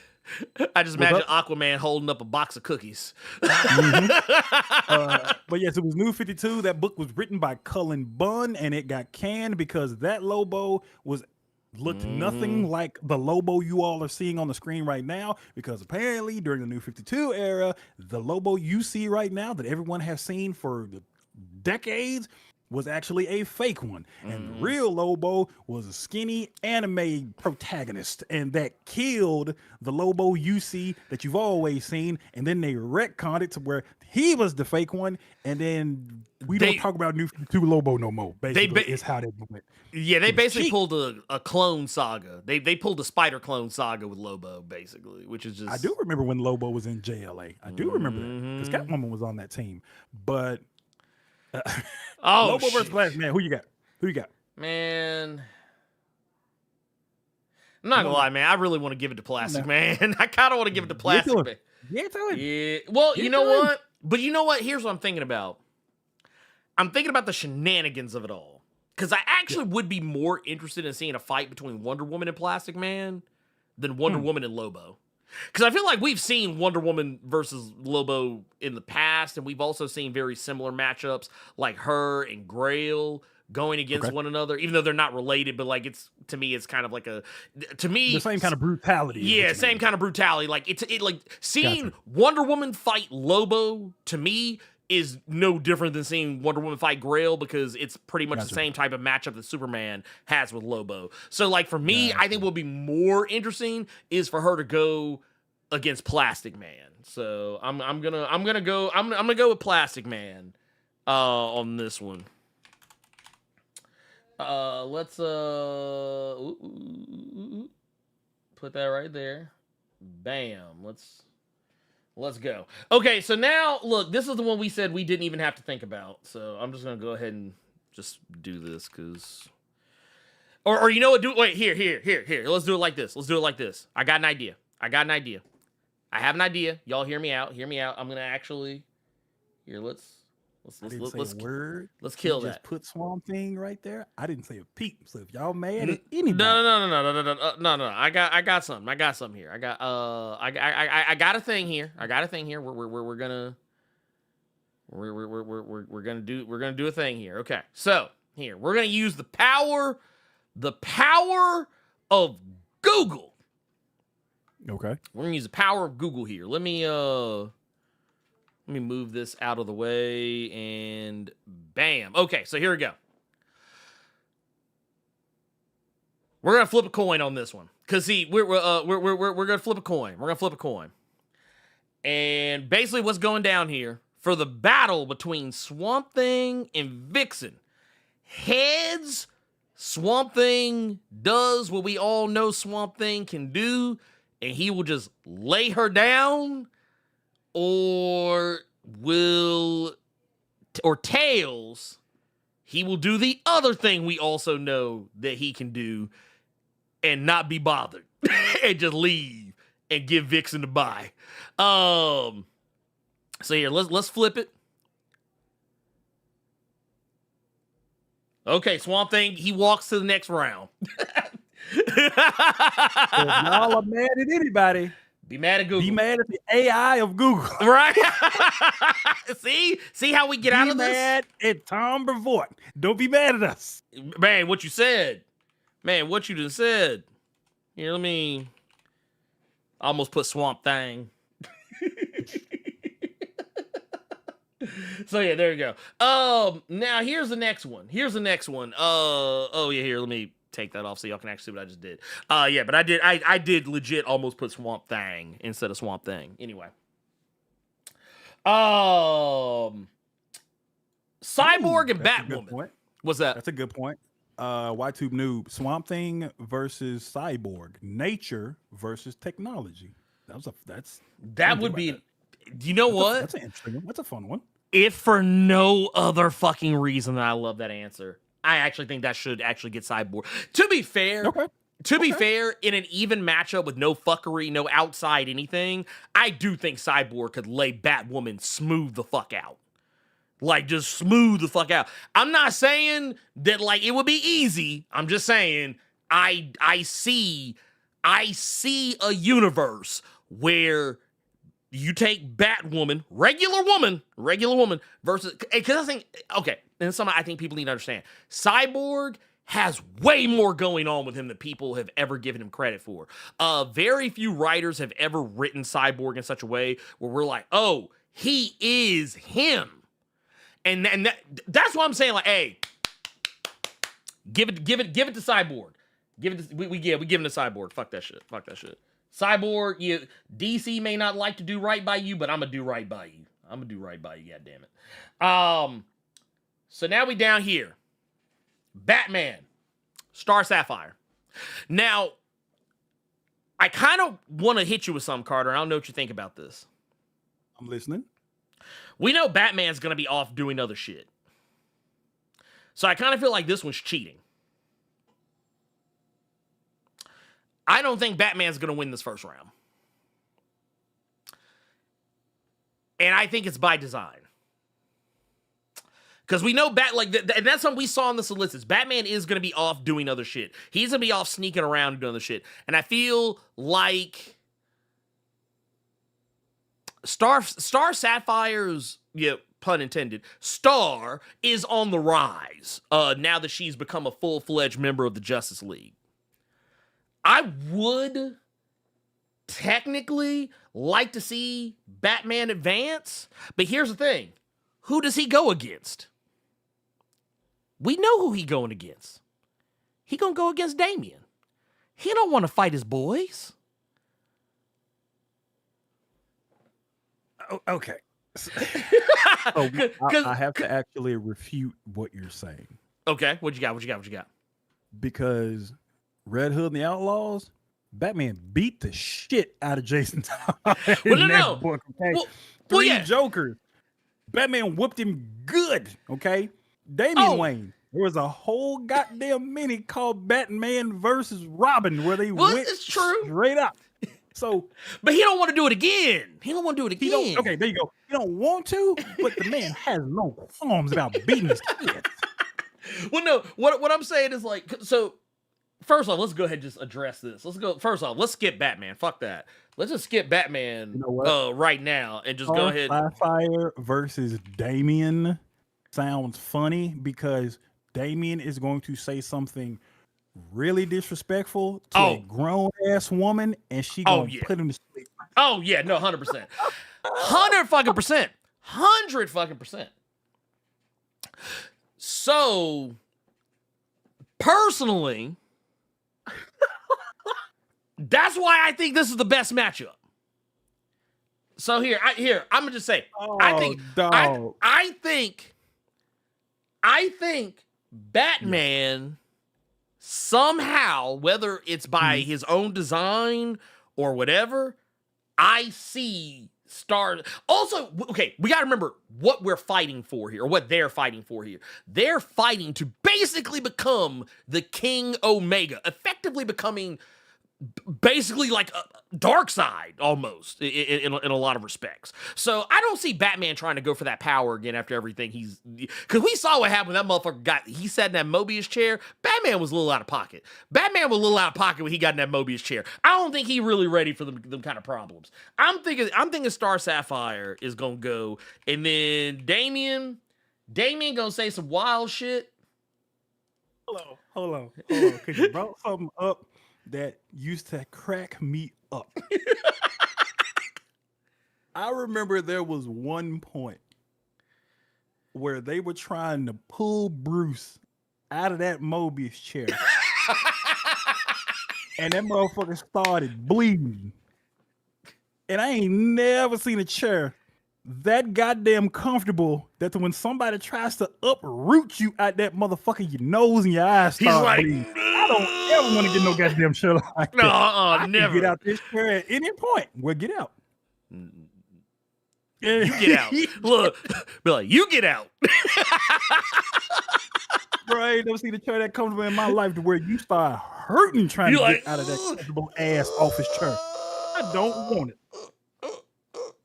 But that just cracked me up for some reason. You don't want that chair so goddamn comfortable. You hurting trying to get out of it. That's like when you get dumped by like your true love and you just sitting there playing Lenny Williams, crying to yourself and shit. That's how he felt when they tried to get his ass out that chair. Jason Fabrik has some good art on him. Oh yeah, no, dude, yeah, all day. Okay, the one that hurts. Oh man, this is gonna hurt. Oh, it's gonna hurt a lot. Okay, Zatanna versus Barda. Look, man, I love Zatanna to death. I like both. I love Barda to death. Batman training because they cool. Yeah, it's. Here's the thing. Here's where my problem's gonna come in with this. Mm-hmm.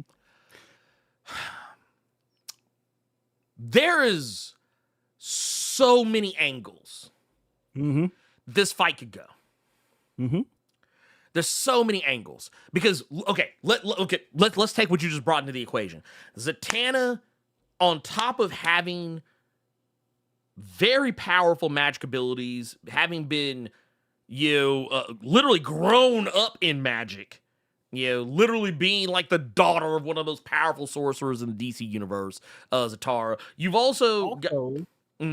Getting piped out by John Constantine ever so often, so Keanu Reeves done told her some spells. Oh yeah, so she done. First off, you don't hang out in the House of Mystery and just don't learn nothing. Okay, you gonna learn something. So you got that, and then you also got to take into consideration this motherfucker hangs out with Batman on the regular. Your Batman has shown her shit, but at the same time, Big Barda was raised. It's that goodness training. Yeah, man, she came up in the house of goodness. Look, that girl was raised on a planet with no AC. You think she's strong? You think she's not strong? Look. First off, any on a planet with no AC and was still fucking bang, just out here. She's like, no. She's like, no, I'm out here. I'm out here. Girl and scot free in the heat. Danger. It got a baby. Tom King wrote it. I saw it. You know that's what happened. Oh no, 100%, You know 100%. Scott Free climbed the mountain. With no AC, nowhere on that planet. Look. The fire pits of apocalypse. No fans. You just got to sit there and take it. Look. The must, the smell, the stuffiness. And you know what? I'm sorry. There's not a universe where at the end of this matchup, I feel there's not a universe where at the end of this matchup, Big Barda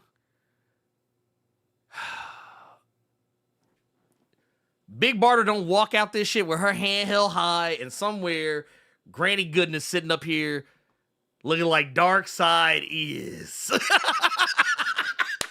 I want you all to keep in mind that is clearly fucking Magneto. I just want y'all to keep that in mind. And I can't stand him every time he pulls his goddamn picture out. I hate that he ruined X-Men 97 for me.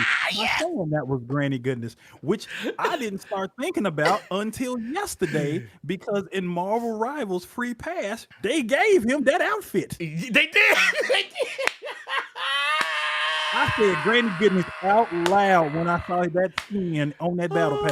Oh my fucking goodness. So you saying Big Barda is winning this over Zatanna. You sicko. Yeah. It's an Ed Asner crying somewhere. Dude, okay. First of all, I gotta say something about this real quick. So, what was we watch? I think it was Batman Superman Apocalypse. I think that's what it was. Cynthia had never seen that movie before. I think we talked about this before, but when she saw Granny Goodness and heard Ed Asner's voice come up out of Granny Goodness, she had so many questions. She was like, wait a minute. She's like, excuse me? I was like, You know yeah, what? it's Granny Goodness. Yeah, she husky. Granny Goodness got that husky voice. It was not a problem for me, and I know why. The fucking Venture Brothers. Oh, with yeah. Dr. Girlfriend. Yeah, Dr. Dr. Girlfriend sound like that is a grown white man who has been smoking Marlboro Red since birth. Look, came out the womb with 2 packs. Looking like Savage Land Rogue. But sounding like Ian McKellen trying to defend the mountain with Aragorn. Don't look like a motherfucker. If you don't know who Dr. Girlfriend is, just YouTube Dr. Girlfriend and prepare to crack it. He also went to the Granny Goodness School of Menthols. Okay. Look, walking out with some goddamn camels and shit. But this is what I want to know. Did Cynthia laugh? Or was she just like, what the hell? She like so when I explained the situation, she just kind of looked at me and was just like, and then she went back to crocheting. It was, bruh, I can't watch that cartoon now because you know who I start thinking about when I hear Granny Goodness talk? I start thinking about Ed Wunsler. Oh yeah. I just think about Ed Wunsler real quick. Look, be serious, talk about some. Now, we can handle this like some gentleman, or we can get into some old gangster shit. I don't like that you had that clip. I don't like that you had that clip ready. Could you please type in Big Barda, please? Type in Barda. Can you type in Barda, please? Yes. Jesus Christ. I'm sorry, y'all. I'm so sorry. But you know, real quick, I just want to say, Wouldn't let that shit happen to me though. I'm sorry. Okay, I'm done. Okay, all right, there you go. I'm gonna put Barda. Who runs Barda Town? Big Barda, that's who. I feel like this next one, we don't need to even have a conversation. No. That's because we've already had it, so you can just go ahead and put Harley there. So it's gonna be Harley versus Barda. Honestly, dude, you know what you just made me think about? Oh my God. Actually, I like this. And this is the only reason. The only reason that I'm going to put this in here, the only reason I'm going to agree and put this in here. Who has Barda been hanging out with lately? What, Birds of Prey? Exactly. I got you. Exactly. See, because I don't know if some of y'all have been keeping up with this. I don't know if some of y'all been keeping up with this shit. But if you haven't, I think you should. So, one of my favorite interactions with Big Barda and Harley Quinn came in Kelly Thompson's Birds of Prey, which it was hilarious to me. But there is a particular point. There's a particular point where the two characters are hanging out. They're talking. The birds, the buds are talking amongst themselves, and it's actually kind of become my favorite reaction pick. But I agree with the clown. I want to see these two together. I want to see them do awesome things. I want nothing but the best for them as people. However, I'm not gonna lie, I don't see a universe where Harley don't get laid down. But Barda and Harley Quinn, for the memes alone, I'm here for it. I'm absolutely positively here for it. So yes, I agree with this. So here, let's run it back. Let's run back this side. So we got Wonder Woman clearing Starro. Yeah. Plastic Man edging out Lobo. Ew. Yeah, I mean, hey, it's a thing. Swamp Thing getting past Vixen. Cyborg going past Batwoman. And that'll lead to a tech versus nature battle. We got Batman losing it out to Star Sapphire, with Damian Wayne choking Red Hood out in the Coquina Clutch. For them facing off with each other. And then we got Barda taking down Zatanna and Harley Quinn getting past Metamorpho. So right now, it's looking here. Let's zoom it out. Let's zoom it out. Okay. So we still got, and I tell you what, because this, I don't think any of this starts until October. So we actually, we can sit on this for a while. So by the time I get back, we'll be able to kind of come back and maybe take more of a look. So where we stand, this will be a good one to see. This will be a good one. But yes, we'll revisit it. We'll revisit it. But I'm gonna tell you what we are going to be visiting. And here, let me not forget this. Save as, and then we'll make this here. Let's go to Clip Studio format. And then here we'll go DCKO official. Because I do want to keep that other one. So there. Okay. So that's saved. I don't have to worry about that again. And then here, let me open this up on the other side. So I'll have it ready when it's time to get back to drawing later. Okay. There we go. Now we can move that over there. Okay. Yeah, all right, we're in good. Yeah, we're in a good spot. Carter, let's take a look at some super chats. I actually meant to do this earlier, but we got to goofing off, and I was laughing and having way too much goddamn fun. Get away from that coin flip thing, which that came in pretty good handy. I like that. Let's do this. First off, let's start. Here we go. Oh, wow. Yeah, I'm glad I actually did that. Because some of these did not show up. Oh, because they were early. That's why. They were early. Okay, this all makes sense to me now. So first off, let's go ahead and get LP3. LP3 with 20 says, I don't mean to be religious or spiritual about it, but I believe AI is just another tool, like the internet, that will be used for both good and bad. But ultimately, the vast creativity of humanity will always prevail, in my opinion. See, I want to be able to have that same level of confidence, but I feel like there are people who are already using it for unscrupulous means. Businesses, corporations, whole ass fucking,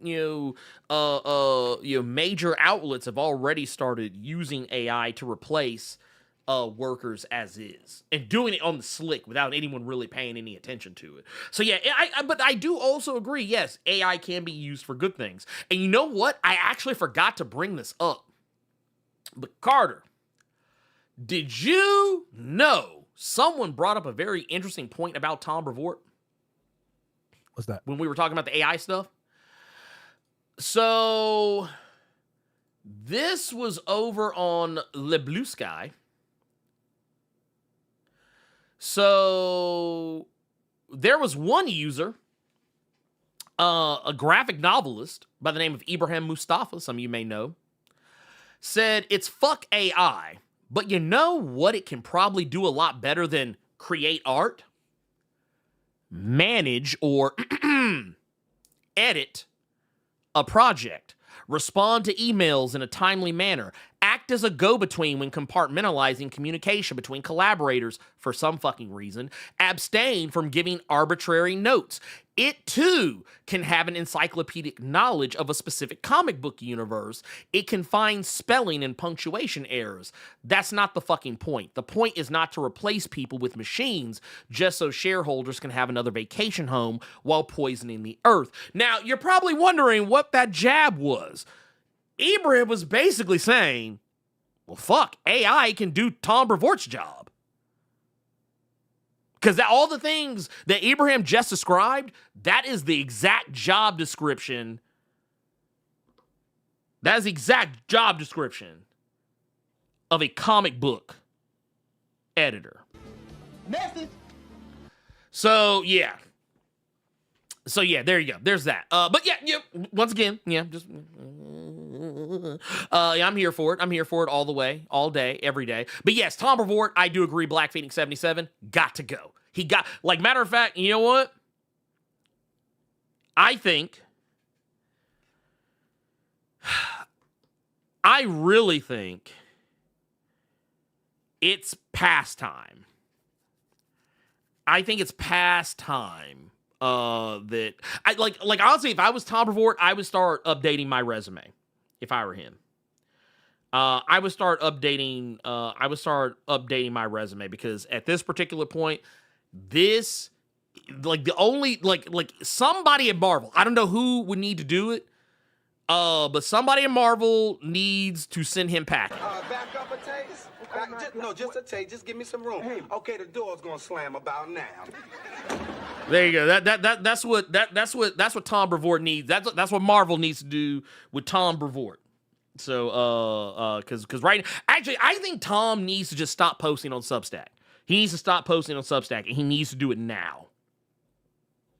He needs to stop now. I disagree with that. What's that?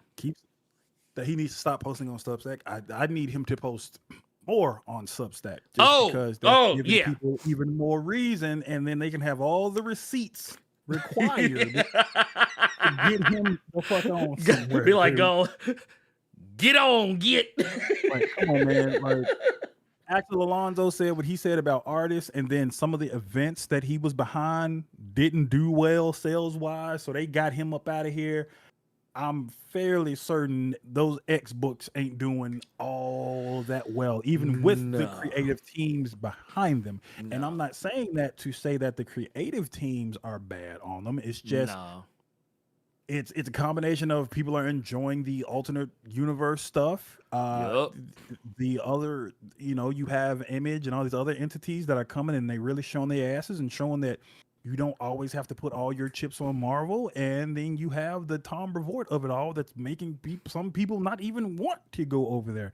and mess with them. So again, it's not the creatives, it's the man behind the creatives who won't shed his ass up, which is great because hopefully they will see that he won't shed his ass up and say, you know what, we want you to continue to say whatever you want to say, just not getting checks from us. Right.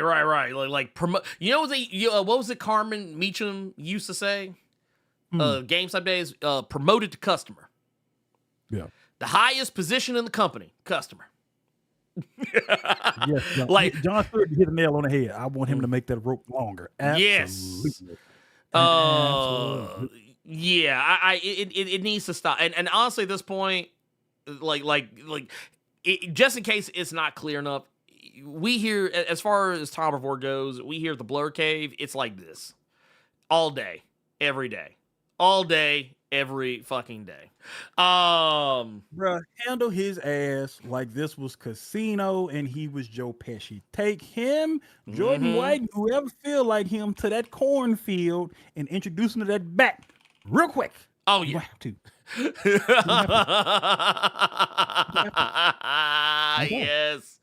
Yes. And then let's keep it pushing because we got another one here.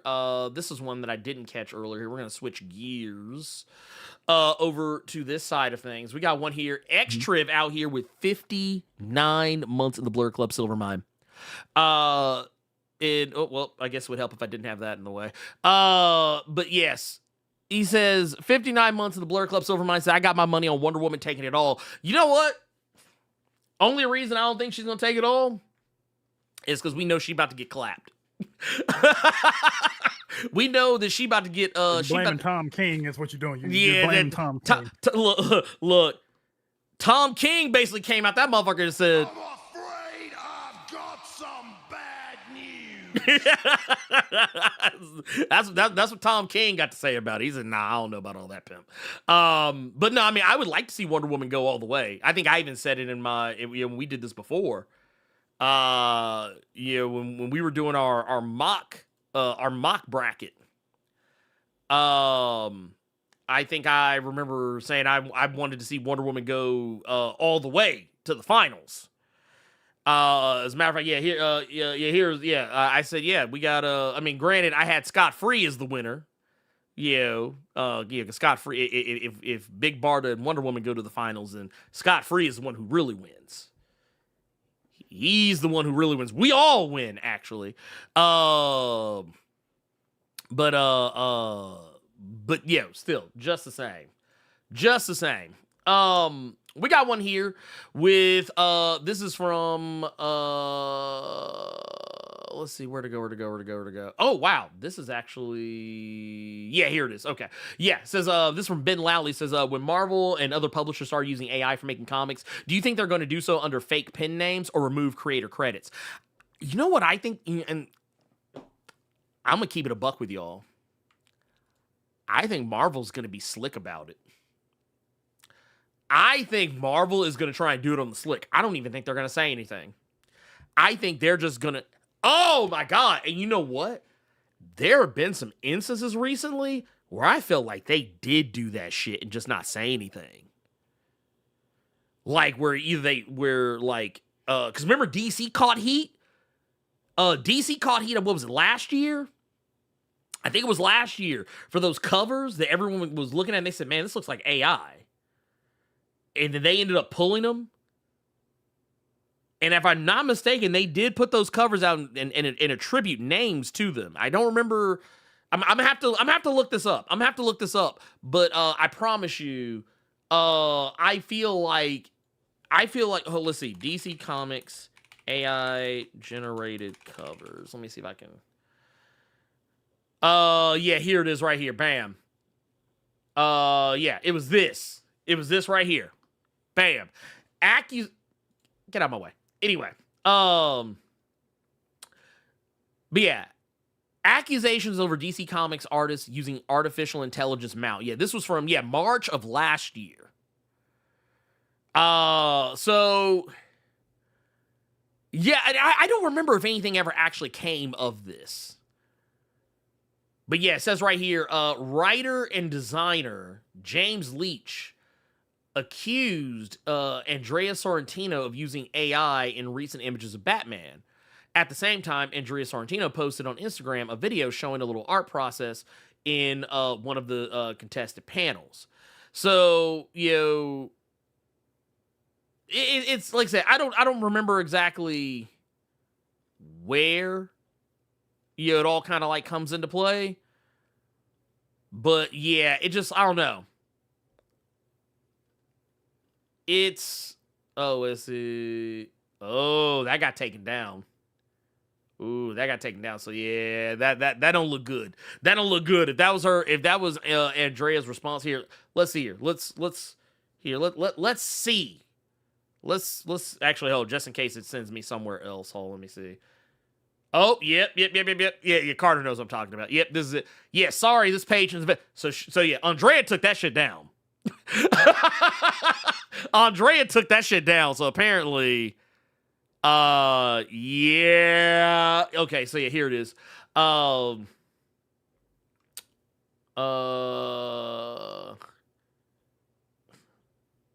Let's see. The shard.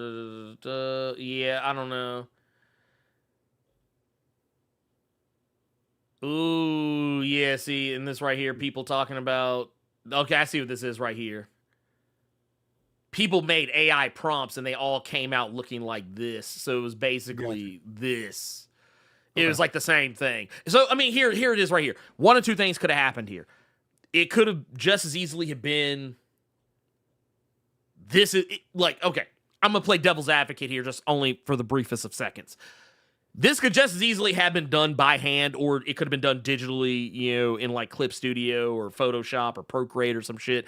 I could see a universe where that is true. But because of the nature of how AI works, all AI would do is just take that image. If you say, hey, I want a picture of Batman and Catwoman kissing from a profile angle, and this is what you would probably get from AI based, because it's going to be like, oh, here, this is one image where this is happening. Okay, cool. Here, take that. Okay, boom, there you go. Yeah.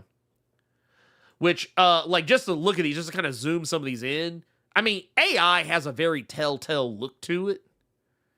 So, I mean, like, AI is easy to pick out of a crowd, okay? AI is very easy to pick out of a crowd, so. So, yeah, I think... It's already happening. I like you. That's. I don't think we have to imagine. I think it's already happening. Okay. Any more? Yeah, we got Entertain Me with the 2. Says Fraction said Alfred isn't AI. It's Bruce's thoughts. I mean, and if that's the case, so he's a nut now. Yeah. Well, I'm gonna keep it a buck with you. The only reason why I think that's kind of a misdirect, or maybe. Not to say that it's AI, but okay. I'm going to put it like this. I'm looking at it now. So just see. So. Oh, okay. I was about to say, because when I read it, and here's the thing. If Matt Fraction doesn't want anyone to think that Alfred isn't artificial intelligence or whatever the fuck, and here, I'm gonna pull this in. Yep. I mean, I get it. I totally get it. If it's the ghost of Alfred Pennyworth, like just kind of riding with him, which I will say this, it's a. I feel like the way that it's done, the more I think about it, I'm like, okay, cool. That is that makes sense. That makes sense. But, like, yeah, I don't know. I guess because, and maybe he had to address it at some point because of the fact that that's literally what everybody else was saying. That it was... D-Tank 76 saying some Dexter Morgan shit. Pretty much. Basically. Pretty much. Oh, my God. Yeah, this motherfucker talking to himself. Yeah, you know what? Matt Fraction ain't never beaten the charges. He was watching Dexter when he was... He was on them late seasons of Dexter when he was doing this shit. When you say it like that, yeah. He was on them late seasons of Dexter when he was writing this bullshit. Which I enjoy. I enjoyed this issue a lot. I'm not saying it's bad, but yeah. We got another. So, okay.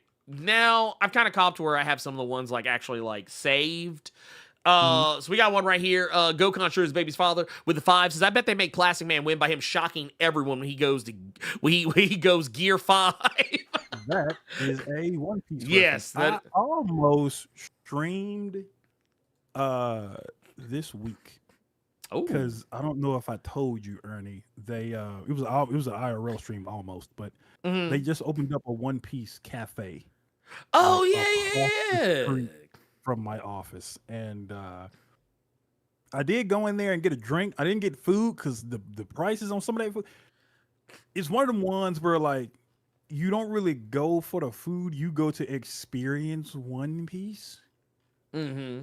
Because some of them prices were like, well, you're not really worried about the price. You worried about the experience of One Piece. Then I saw some people in line. They freaked me out because they was all, I guess, cosplaying characters. Because I saw one dude had like a butter knife in his mouth with some green hair. And then somebody said, that's Zoro. And I said, that's not Antonio Banderas. And they said, no, there's a different Zoro in One Piece. And I'm like, but yes, I only reason I know about that because there was like a bag you could get that said Gear 5 and some kind of donut you could get with some gum fruit or some shit on there. But yeah, y'all almost got a stream out of me for that. Oh. But thank you for that. Thank you for that Little Caesars though. Gokon Shure's baby father. I actually would not mind some pizza today. But Man, I what feel you like just said. Plastic Man is making it through that and well, I ain't gonna talk about that until we see where we stand when that book. Oh comes out. yeah. I ain't gonna talk about that. Do we have any other ones? Yes. Actually, we got a couple. So we have got one here. Let me do that. And here we got one. Another 5 says, this is from LP3 says, if you and Carter had to pick your personal sleepers outside the Trinity to win the tournament, who do y'all have, Ernie and Carter? So real talk. Personally, if there was a sleeper, like that could just like steal the whole thing. Man. Okay, so what's going to sound wild here is I feel like any of these people that I call a sleeper is going to be disrespect. It's going to be disrespect. Because, like, the first thing that kind of caught my mind was like, I was like, man, I think the motherfucker ain't nobody really thinking about is Damien. Damien could slick run through a lot of folks just off the strength that he is probably as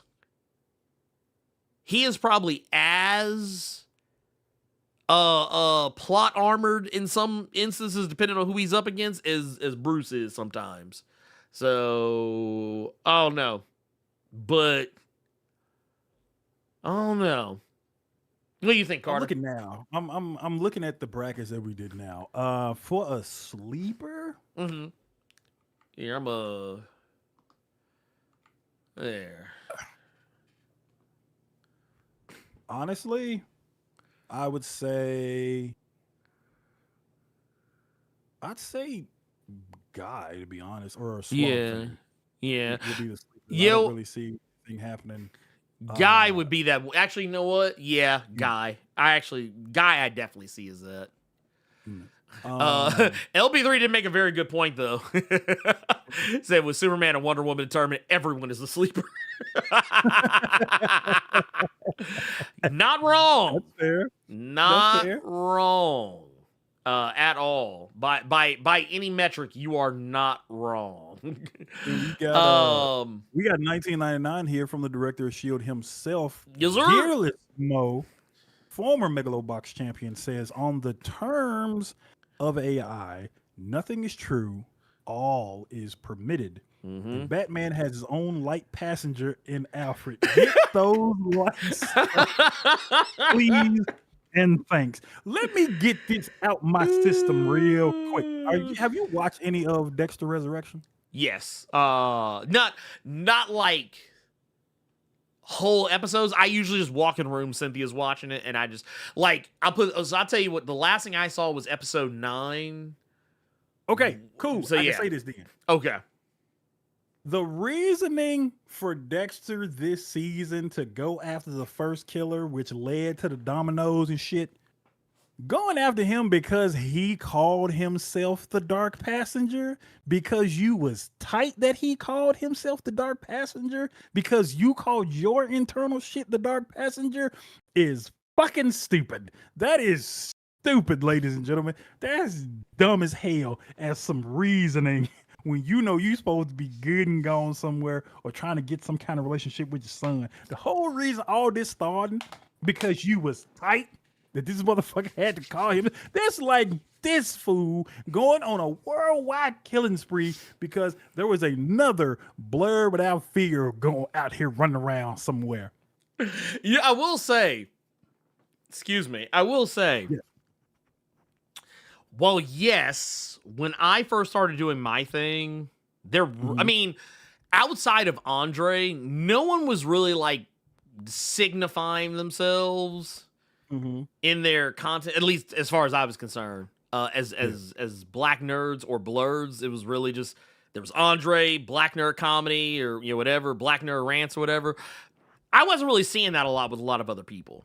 Or anyone really for that matter. So when I started calling myself Blerd Without Fear, and then like I kind of started making a little bit of a name for myself, and then I started seeing all these other channels and shit pop up, blurred this, blurred that, blurred this, blurred that, and I was like, oh, okay. Oh, so now this is hot. Okay, all right, cool. Bet. Because some of the motherfuckers used to make fun of me for that shit. I believe it. But thank you for that 20, Dearless Mo. It is much appreciated. Oh, yes. I thought Ernie was about to confess to taking out some other YouTuber. Oh, no.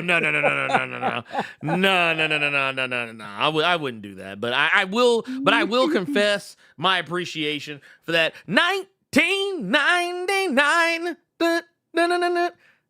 super chat. Thank you. Appreciate you, Gearless. I appreciate you. Thank you for that. But yes. You know what, Carter? Let's get into our let's go ahead and get into our recommended. Man, what should we recommend this week? So it was to me. I think we should recommend something that I actually recommended to you that you didn't know about. Oh, what's that? Was it Eat Your Young? I can't find it now. The book from Brian Bucalato over at Mad Cave Studios. It's called Eat Your Young. Yeah. First issue came out last week. Really enjoyed that first issue. You almost don't want to fucking. It's a family, I wouldn't say anything too much about it. Yeah, basically, you kind of have to, but not okay. I got you. Boom, I got it. Brian Bucalato, from you all know that I was a real big fan of his book Midlife over at Image. I was a real big fan of that. Saw he was doing a Mad Cave book. Just sight unseen, just grabbed it. Basically, this is I want to say black family. Maybe it's something else, but I want to say it's a black family of immortals. And basically what happens is every 100 years or something along those lines, for 27 and a half days, whoever the patriarchy is. So let's say let's say this was Ernie. Ernie is the alpha of this family of immortal people. But there's one instance, and it happens for 27 and a half days. I don't know why he specified 27 and a half, but that was in the comic. Shut your mouths. But for 27 and a half days, if somebody in Ernie's family, if one of his kids wanted to take the alpha power from Ernie, they had that opportunity to do it in that 27 and a half days. But the caveat is they're the alpha now. Ernie's not. So that person is immortal, period. The other siblings of theirs are strictly human now. Thing is, the only way to take the immortality from Ernie is by literally drinking the Blerd Without Fear's blood out of his heart. So, you got a bunch of kids that are attempting to try to become the new alpha so that they can be immortal, while also offing of their other siblings so that they can possibly get the spot, while also trying to off they happy so they can get. This was a fun first issue. I bet. Oh yeah, on some Highlander shit almost. But yeah, I'm happy that I gave this book a try. I saw this cover and I saw the creative team, and like I said, sight unseen, I gave that first issue a read, and I cannot wait for issue 2 after this issue. There are some more developments that happen in the book that I'm not going to spoil here. And literally after I finished reading that book, I immediately told Ernie to check that out. And that's another book that I already can't wait for the trade to come out just off this first issue. So yeah, this was a solid one for me to read this week. Eat Your Young from Mad Cave. Yeah, Mad Cave be out here, man. Like I always try and tell people, man, don't sleep. Don't sleep on Mad Cave, because that was Mad Cave is where the one of my favorite books ended up coming out of, The Devil That Wears My Face. And they are also where the Gotcha Man books are popping off. And I want to say Speed Racer as well. So yeah, good I'm shit. Sleeping with a leather belt like Undertaker with my hand on my chest. Oh yeah. Oh, man. But like you can see like the axe on the cover when Ernie had the cover pulled up, like you see the axe. That's the patriarch of the family. That's the pappy that's sitting right there. He's the alpha. He's been the alpha. He's been immortal for hundreds of goddamn years. And you see them, those are all his children behind him trying to take that top spot. And they don't care what other sibling they got to go through to get it. That was a good one. I love it. Book, man. I fucking love it. I love it. That said, let's get into some questions from the Discord. Cool. We got one, so we actually doing like extremely good on time. This is I'm actually shocked. And this, before you dip, question, the first only question we got in the Discord from Qdoma is saying, "Evening to you all within the Blerd Cave. I was wondering if any of you have heard about the new comic by AWA titled Ultimated Oz Universe Lost Lands. I only found out about this because my girlfriend works for the library and she kind of has access to things most people don't. Don't tell your girl business like that and get her caught up around here. It's like, what's wrong with you?" I know a lot of folks were working on that book and it seems pretty cool. I have not heard about that book. I'm actually going to look that up now. The only Oz book I've heard about recently is who you did an interview with. Sue Lee. Sue Lee, because her Oz book is being done through Kickstarter now. I don't know how many of you all know that. But yeah, I didn't find that out till I was talking to her. I was like, oh, Okay. shit. I was like, okay. I was like, I guess. Shit. I thought it was something that was just like coming out. I didn't realize that it was like a Kickstarter thing until she told me. So yeah, no, I'm looking at it now. Yeah, Ultimate Oz Universe. This is Cullen Bunn and Larry King. Artist Mike Diodato Jr. And yeah.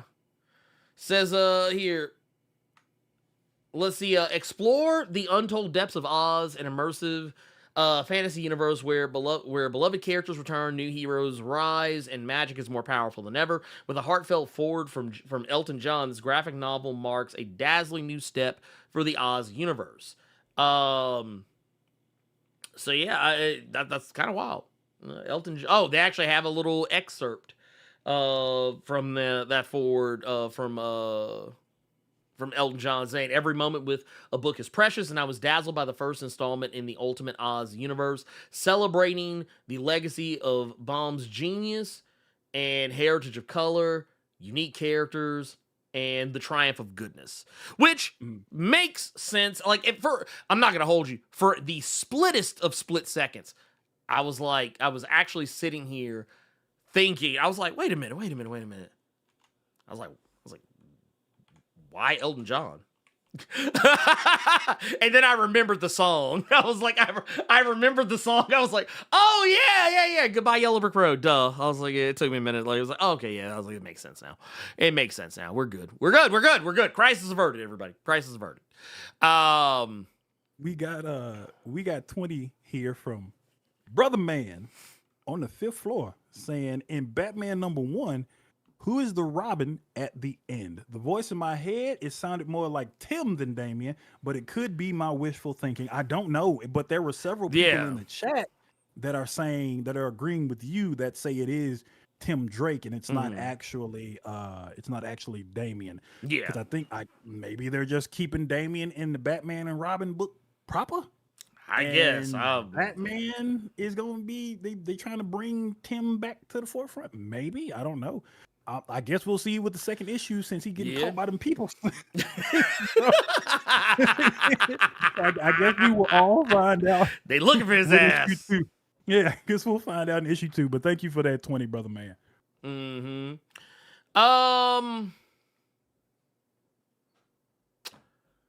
What was that? Let's go ahead and jump to our next one here. Okay. We got I actually see a question here from Bird Nerd. Says, did Blerd Cave get any of the matchups when we predicted? No, I don't think so. We got matchups? No. Several, yes.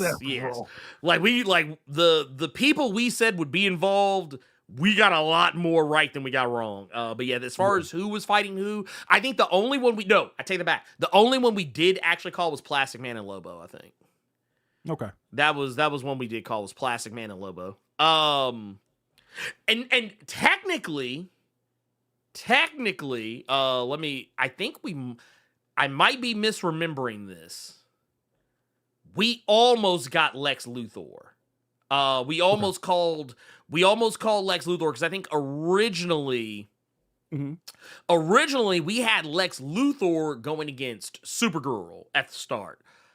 The funny thing about that is, if you go back to our original predictions here, I'm just gonna move this out of the way so y'all can see.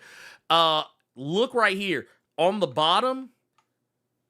So we put, I think, Power Girl and Supergirl there. Well, Power Girl ended up being at the top of the bracket, like higher up. And Lex Luthor wound up being like right in here with Black Lightning. Supergirl, obviously stayed down here because she was already penciled in, or whatever. But we were like one bracket off from having Lex Luthor and Supergirl correct. But beyond that, no, we didn't get any of the other matchups except for Lobo and Plastic Man. I think that was the only one we called 100%. Right there. So, let's see here. We have also got one from Bill. It says, I have a thought when it comes to video games, including gachas. We sometimes focus on less story / more on combat, but get lost on story. How do we overcome this problem? Reading slowly? So I'm going to be honest with you. For me, this is a talent I developed because of subtitles. So when so it's a little bit different versus like watching something play out as opposed to like playing a game. So right now, I think I don't know if I said this earlier. I'm playing Unicorn Overlord right now, and I think I told Carter this like off before we like went live or whatever. But when I'm playing Unicorn Overlord, a lot of times I just read faster than the people who are reciting the lines talk. So what I do a lot of the times is I don't let the voice actor finish something like in the instances where there is actual voice dialogue, depending on like what kind of mood I'm in, if I just want to get back to the action, which in Unicorn Overlord is kind of hard because you don't really do anything. You're setting up battles to be automatically fought more than anything else. But my whole point is, what would happen is I would read what they had to say, and before the voice actor could even finish the line or get halfway through it, I would just hit A. Like matter of fact, you know what? I was basically Lex Luthor. I'm Lex Luthor when I'm reading dialogue. Every time that they start talking, they'll be like, so we're gonna go back to the castle and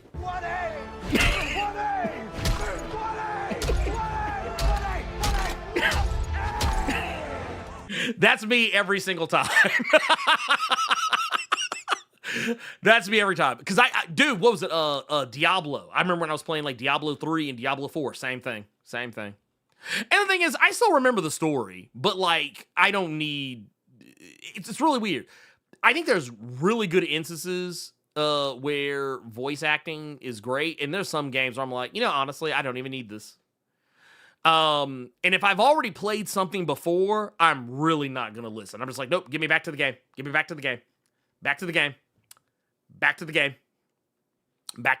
Thank you. Please and thank you. Carter, what about yourself? What do you think?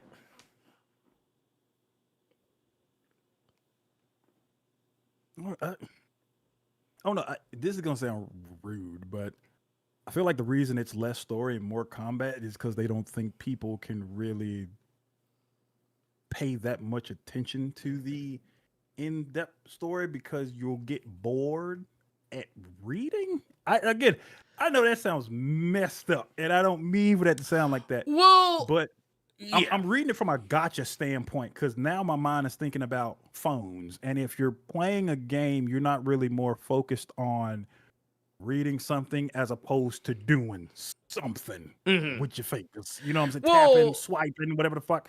So I don't feel like there is a way to overcome that. I guess because I guess they just assume in some instances, rightfully so, that attention spans are just getting more and more non-existent.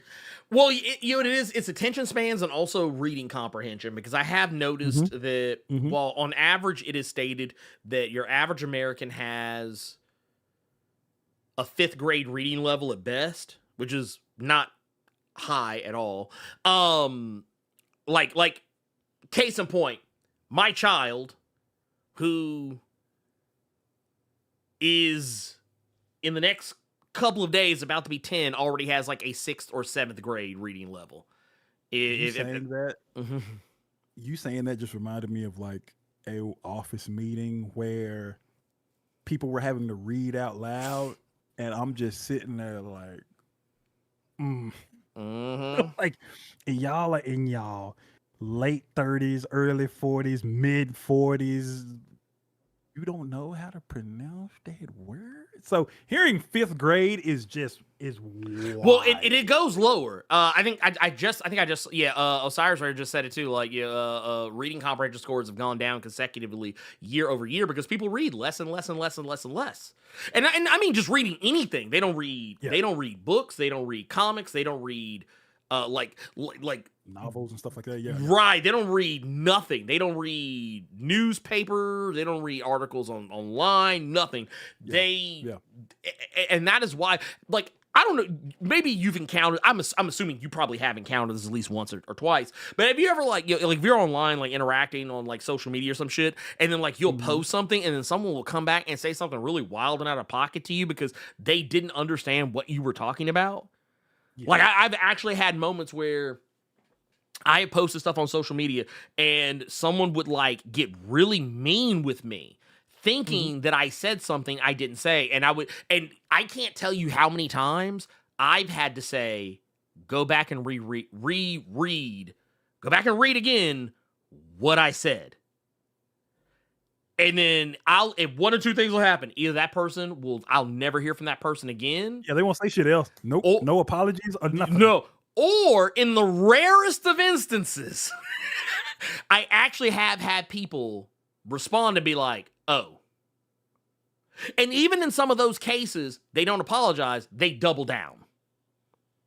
I had a woman. That's why I hate that. Yeah. I hate that fucking phrase. Yeah. Dude, okay, so like case in point, and I don't know if you've seen this. I don't mean to derail us any, but there has been a rash of celebrities, black celebrities specifically, but celebrities in general, like celebrities being misquoted on social media, like news article post. So there was one in particular, because the reason why I say it is specifically black, because pretty much all the ones I've seen that have been misquoted, it's all been black people. I saw Jamel Hill. She got, someone took something that, like, they actually said she said something she didn't even fucking say. And Marlon Wayans got hit with it too, because someone said that, like, oh, Marlon Wayans claps back at Snoop Dogg for homophobic comments, and Marlon Wayans was like, yeah, I didn't say that. he like, it was basically what he said was to the tune of, he said if I would have said that, he said I would have said that to Snoop behind closed doors. He said I wouldn't have blasted him on social media like that, or whatever. And what's kind of funny is I said something kind of vaguely similar. I saw there was a post about Willow Smith, and someone said that, like, she claimed that her parents had nothing to do with her success. Now, they misquoted her in the article for clickbait, because that's what they're doing. They're misquoting these people to get people to react to it, so they get people talking about it. But then when you go actually read the article, you see they actually didn't say the thing that, like, they actually claim they said. So I quote tweeted the article, or I tweet because it wasn't on Twitter, but it was on Threads, but quote posted the article. And I basically said, like, irrespective of whatever this article is saying, I was like, Willow could think whatever she wants, but I was like, at the end of the day, I mean, her parents are largely responsible for her getting a record deal with Jay-Z at 9 years old. And then, like, there was some people who came to me and told me, like, oh, and everybody was literally repeating the same thing over and over again. It was almost like they were copying and pasting someone else's reply and then replying with that reply. But then I even came back and said, look, I know that the article, I know the article didn't say she said that. Like, the post said that. But I was like, look, I'm not talking about that particular part of it. I'm just saying that regardless of whatever she thinks, I was like, she's allowed to think whatever she wants, but at the end of the day, that's what it is. I was like, there is not a Nepo baby alive that didn't get somewhere because of their parents on some level, even if it's on the most minuscule of levels. But there was this one black woman that came along, or at least she claimed to be black. I don't know. But, like, she literally doubled down, tripled down, quadrupled down every time I explained to her what was going on, and even was coming to other posts that I was making and bitching about that post. I was like, you got to be the most bored bitch in captivity right now. We got 20 from Sidious Black. Jesus Christ. I'm just saying. He said, hey, Ernie and Carter, I have an imperial question. Ooh. Is Black Bolt trying to take someone else's kingdom, or is he trying to declare a new kingdom, or maybe is it something grander? Charles finally showed up, though. Yeah, he could have stayed gone. But yeah. I meant what I said. I saw that Exiles tie-in book on the shelf with him and Lalandra on the cover and proceeded to keep walking. Literally be like, Red She-Hulk and Black Panther saw Charles and kept the fuck moving. Do I think Black Bolt trying to take someone else's kingdom? I think Black Bolt trying to do something, because the Inhumans are just gone. Yeah, they're scattered. So they're scattered to the four winds. The few that are left, because Death of the Inhumans, he did kill the nice little majority of them motherfuckers. But I think at this point, he's trying to get something to get them back to where they were. I think he's trying to get them back to where Charles Soule was writing all the Inhumans books. He's trying to get them back there. That's what he's trying to do. He's just using Jonathan Hickman to do it. See? Yeah. But yeah, I think he's scraping at trying to get the Inhumans back to being somebody, basically, is what I think he's trying to do. Yeah. Now, that I do agree with. I don't know exactly where it's going, but I wouldn't be shocked if that's what it was. And honestly, I'll keep it a buck with you. I've only been kind of like skimming Imperial just because I'm just like, I'm kind of, Jonathan Hickman's stock is not quite as high with me these days. And for good reason. I think I need a break from Hickman. Just that man is, he's just doing shit. We got John Stewart here. Yep. Says, question, sup, Blerd, Carter, thanks for a great stream. If the alternate universe in Peacemaker is the white supremacist universe, do you think he'll end up having to kill his brother and father again? Yes, and that is rough. Okay, full transparency. I didn't even put that white supremacist universe shit together until Ernie told me before we started. Because he kept chuckling about it. He was like, did you notice something? I'm like, notice what? I was watching it at work. So I was watching it, but I was also working. What did you see, but you didn't see something else? So I kind of said it was only white people. That's when that light bulb finally clicked for me. I felt like Channing Tatum in 22 Jump Street when he realized that Jonah Hill was piping out Ice Cube's daughter. That light bulb clicked for me. So that's what. No, so it's not as good as they're making it out to be, which probably means that well, not probably, that Harcourt is goddamn super racist over here. I don't know what that means for Rick Flag Jr., but that's a very he'll probably end up having to kill them again when they find out what he did to their Peacemaker. So, you can't help but feel bad for Chris Smith, man. You can't win on your show. You done got whooped in Absolute Superman, Lord knows how many times. God damn, I'm talking about like getting experimented all on you. Now you're getting worked by the Omega Men and Lois Lane. Chris Smith just cannot catch a break, bro. So, dude, check this out. And this is what I think. I don't know if this is what they're. I don't know if this is what they're gonna do, but this is. I don't know if this is exactly the Earth that he's on, but knowing James Gunn, I would not be shocked if that Earth that he's on ends up being Earth X.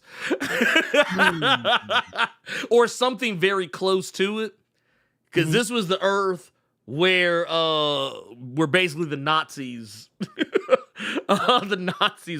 they won. Okay. I feel like we would see more Nazi iconography though, so it might just be another Earth. But yeah, I wouldn't be shocked. I would not be surprised really if that wound up being the case. We'd have to wait and see. But you never know. You never ever really know. Because like I said, this isn't something that's been outwardly stated. It's just a theory. But like nothing about the show has openly spoken about it. And Peacemaker has not even noticed it himself.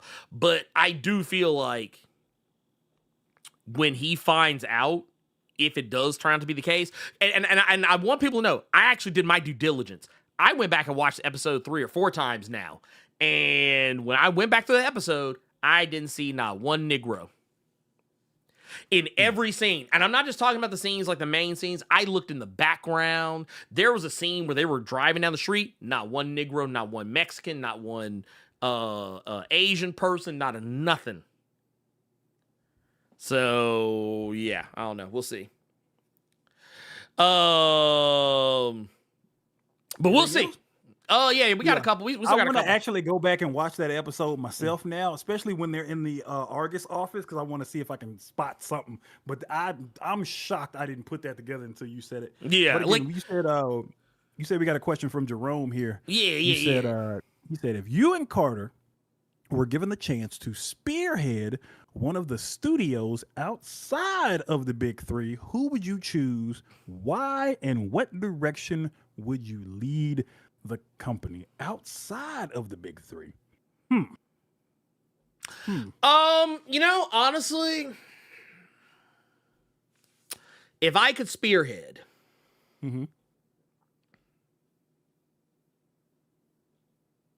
that's a difficult one because I would pick one that's not doing something I like. Okay. Like if I could, it'd be really easy to pick one that I love. But then if I'm spearheading it, then I would be changing things about it that maybe I don't want to change, or I would just be taking credit for some shit as it already is. What I would personally do is I would take man.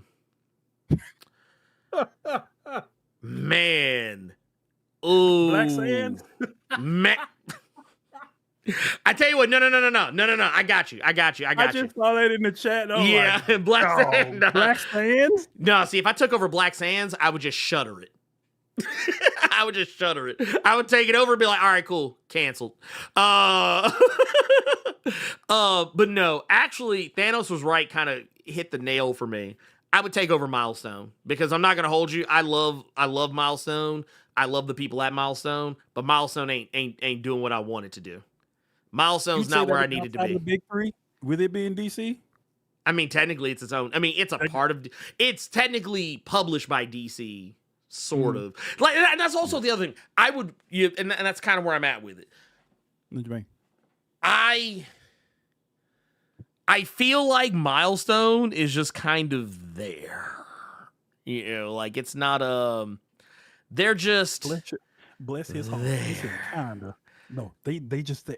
Yeah, they're just there. Like it's I need more. He was over here. That's what they were. Yeah, no, I mean, well, because like, dude, okay, all right. Here, let's play a game. Let's play a game. Carter, when do you think Static Shadows of Dakota came out?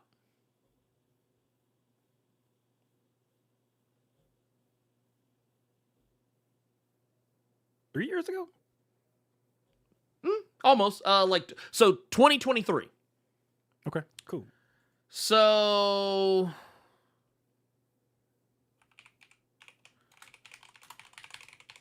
now we just recently had Shadow Cabinet, which started at the ass end of last year. There have been no other. Oh, and then technically, you know what? There was also Icon versus Hardware, which we just don't need to talk about. Which, like, honestly, I completely forgot about. But it started in 2023 and ended in 2024, I believe. When was the? Yeah. Oh no.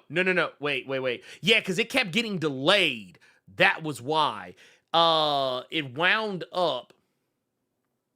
It started in April, but the book kept getting hit with so many delays that issue 5 didn't come out until January of the following year. That when it wrapped up. So I'm sick of beating around the bush here, because you like to be nice about it, but you're taking too long. Fuck it. Yeah. I'm just gonna say it because Ernie ain't gonna say it. You ended the imprint on stinkers. Yeah, period. Pretty much. Icon Hardware, Shadow Cabinet, you stunk up the joint, and then instead of pivoting to show people you gonna put some respect on my name, you dipped to go do whack house party reboots and Apple TV series ain't nobody watching. That's what you did. You ended the entire thing that people have been waiting on with stinkers. Yes, stunk up the joint. Yeah, it is. I mean, it's a like, honestly, yeah. Because I'm not gonna lie, these people, because you got me started. None of these people that would love to probably do books for that imprint, they can't even do them anymore. Why? No. Because you motherfuckers that run it ain't doing it anymore. No, I would love to see Sanford Green do something other than covers for black characters. I love that Power Company variant cover I have from him.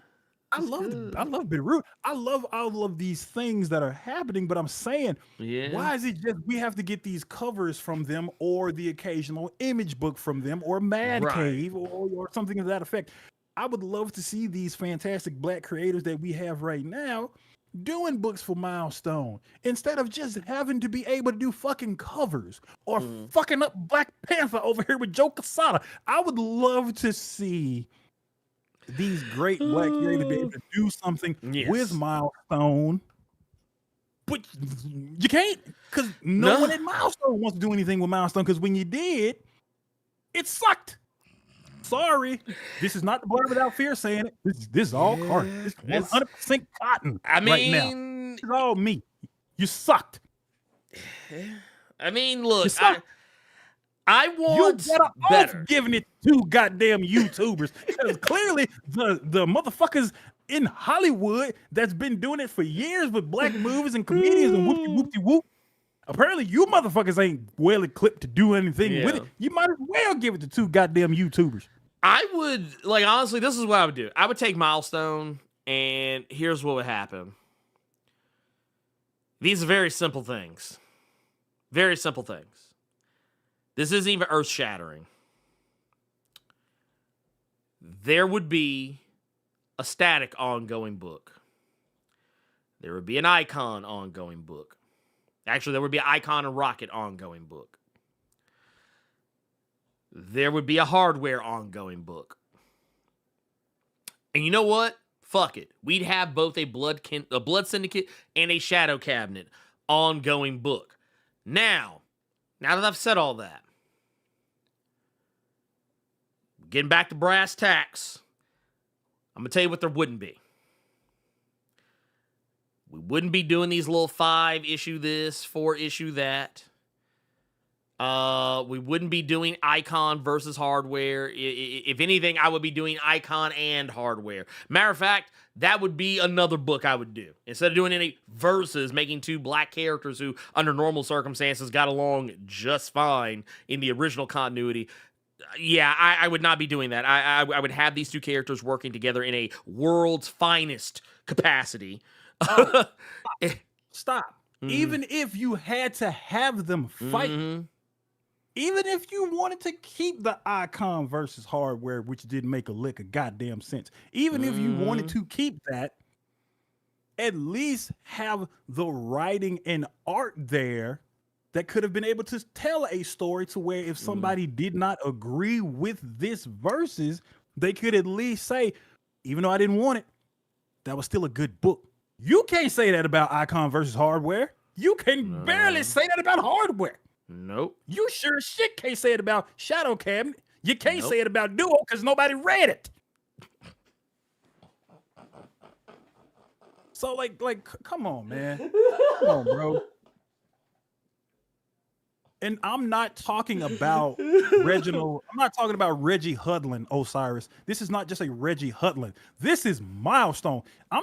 This is not just singling him out. I'm talking about each and every motherfucker over there. Do you know why Ernie is holding that Duo hardcover? Me. Do you know where that goddamn Duo hardcover was in a comic shop? Under a table in a box for $5. You're welcome. The original retail is $24.99. I just want to point that out. But no, you're not. Carter has said nothing wrong. Look.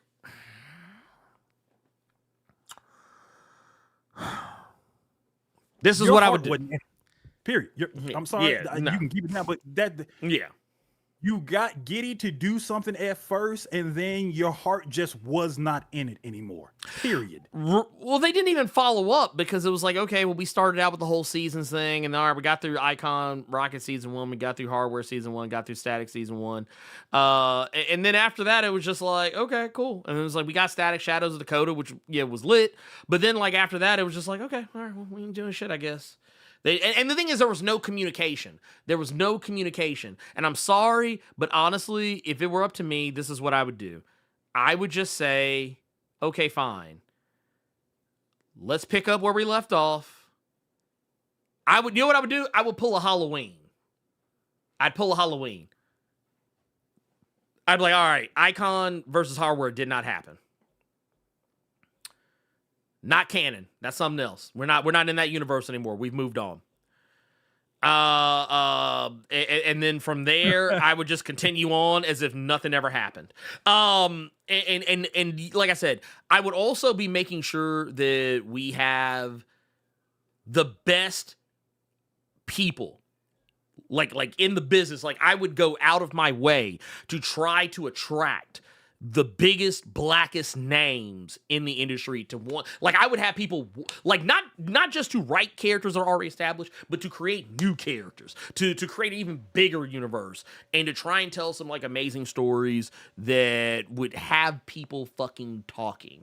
Like kind of in the same way that the original Milestone used to do. So yes, I don't know. I want to say this, and I want us to just go ahead. We'll move on to and the get it last done. one because we have one last question.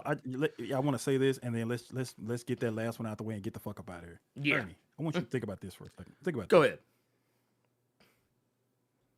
Milestone's quote unquote resurgence had a fantastic roster of black creatives, people you knew, people you didn't know, and look what happened. And look what happened to it.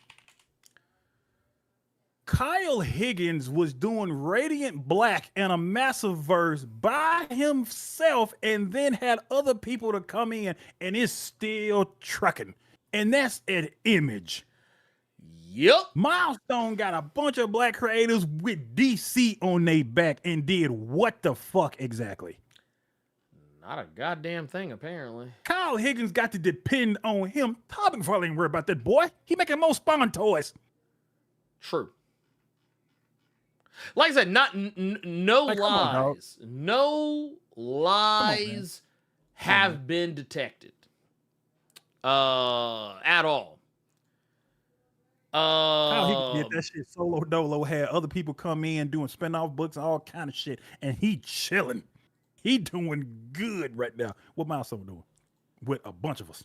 Come on, man. But what's this last one you said you saw, bro? What's the last one you said? So we have got here, let me see if I can pull this up because I wanna have this ready so we can talk about this in a Okay, dope. So I was asked the question, and it's actually a pretty good one. So it's all because of what happened recently with the Batman Immortal Legend series. So Carter, did you read that one, right? You read the Batman Immortal Legend #1? Read the first 3 pages. Because you're the Super Sentai guy. That was a you book. And so I was waiting to hear what you said. We saw the video and everything. Like, okay. So that's how I he was like, oh, well, never mind then. He did that on purpose. He did that on purpose to air me out. What about it? What about it? Sorry. So, YTube Noob asked a question: who wore the battle motif better, Tokusatsu Batman, Kamen Rider Kiva, or Kiva? I always forget how that one is said because that's the one season I never really got through. Or Kamen Rider Knight, or Kamen Rider Wing. I don't even know what the fuck them last two are. That is all you, Doc. So here I'm gonna pull this up so you can see it. So first off, okay, let's do this. Let's go ahead and do this. So let's pull up the Batman. Let's pull up the Batman so you can see. So here's Batman. This is Batman in the drip. This is Batman with the Tokusatsu drip. Okay.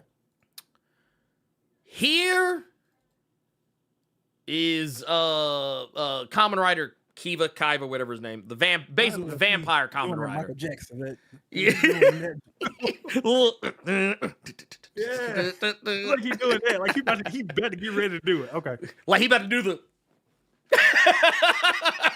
Yeah.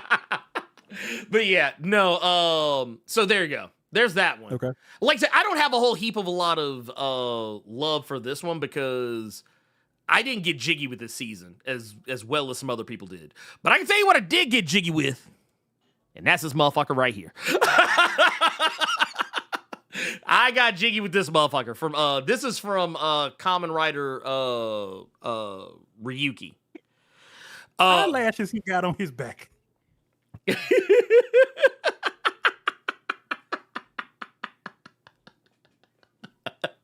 If you tell me his weapon is some eyeliner, if his weapon is some Maybelline, I'm gonna scream. Whose None. eyelashes are on this Power Rangers back, Ernie?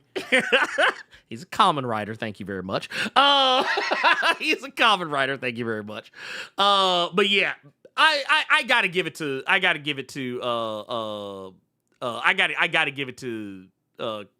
common writer Knight. I gotta give it to them because yeah, I like their drip better than Batman's. It just is what it is. Because this is also the other thing about it too. I feel like, well, yes, Batman did do a rider kick, and don't get me wrong, Batman looks cold. He looks cold. I love that he did do the like I said, you have to get a little bit further. But when you get like kind of closer towards the end here, like you get right here and you get to see him do like that whole like bat press, that's a rider kick. That's a rider kick. But see now I gotta come in and nitpick, because a real rider kick is 2 feet. Gotta put both feet on them. You gotta put both feet on them. You are muted. This is why I was so excited for this book to come out. Not because I was gonna read it, but because he's a Super Sentai guy, I knew he was gonna nitpick like that. So I wanted to see what he would say when this book came out. Because I knew he was going to, actually, the fuck out of this book. Oh, yeah, no, 100%. I knew he would, and I just wanted to... Well, and the thing is, I feel like when we got the Batman manga Batman, I felt like that was actually a much better representation of like of what they were maybe trying to do here. I mean, it's not bad. I mean, like I said, I think I even said in the video, I enjoyed it. But here's the thing, though. I'm already in. I'm already in the door. So it's like, there's nothing they can show me. You ain't got to get me. I got you. Yeah, you ain't got to get me. You got to get these other motherfuckers here who don't know. That don't know what Super Sentai and Kamen Rider is. You got to get them. You ain't got to get me. I'm already in. I'm in the door. I was here before y'all got here. I was in this motherfucker before. So I don't think that this was done in such a way that was for me. I don't think that I don't think they really thought this through. I don't think they did. I mean, maybe they did, but and no shade at any of the people involved, but I kind of just felt like it was just here. Like because for me. And once again, I think I even said this in the video. I think I kind of put my own personal biases into into it. But like, yeah, when I was watching that shit, or not watching, but when I was reading that shit, I was kind of like, oh, okay, cool. I mean, that's cute. But here's the thing, though.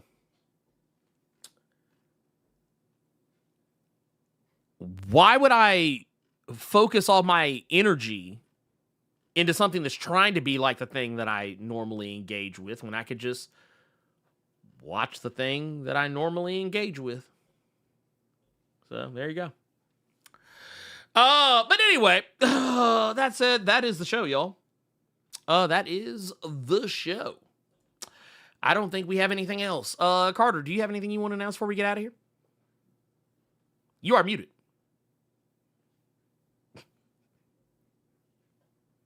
I have nothing planned. I'm going to call my siblings again to curse them out because my face is gone. I don't like being in this weakened state because then you got a milestone rant from me that normally I would keep to my damn self. I miss my beard, y'all. Don't play your siblings in spades because they will cheat. I can 100% confirm they will cheat. But no, I got nothing going on, man. I am going to continue reading Sex Criminals. I went and got Sex Criminals off the shelf. I went and got Wonder Woman Dead Earth off the shelf. I went and got Human Target off the shelf. I felt like rereading those. I might go to the comic shop today because Ultimate Wolverine came out in trade, and I did not realize that was coming out this week. So, oh, shit. Right? So, yeah. Dang. I have reading on my schedule right now. Yeah, that's it for me.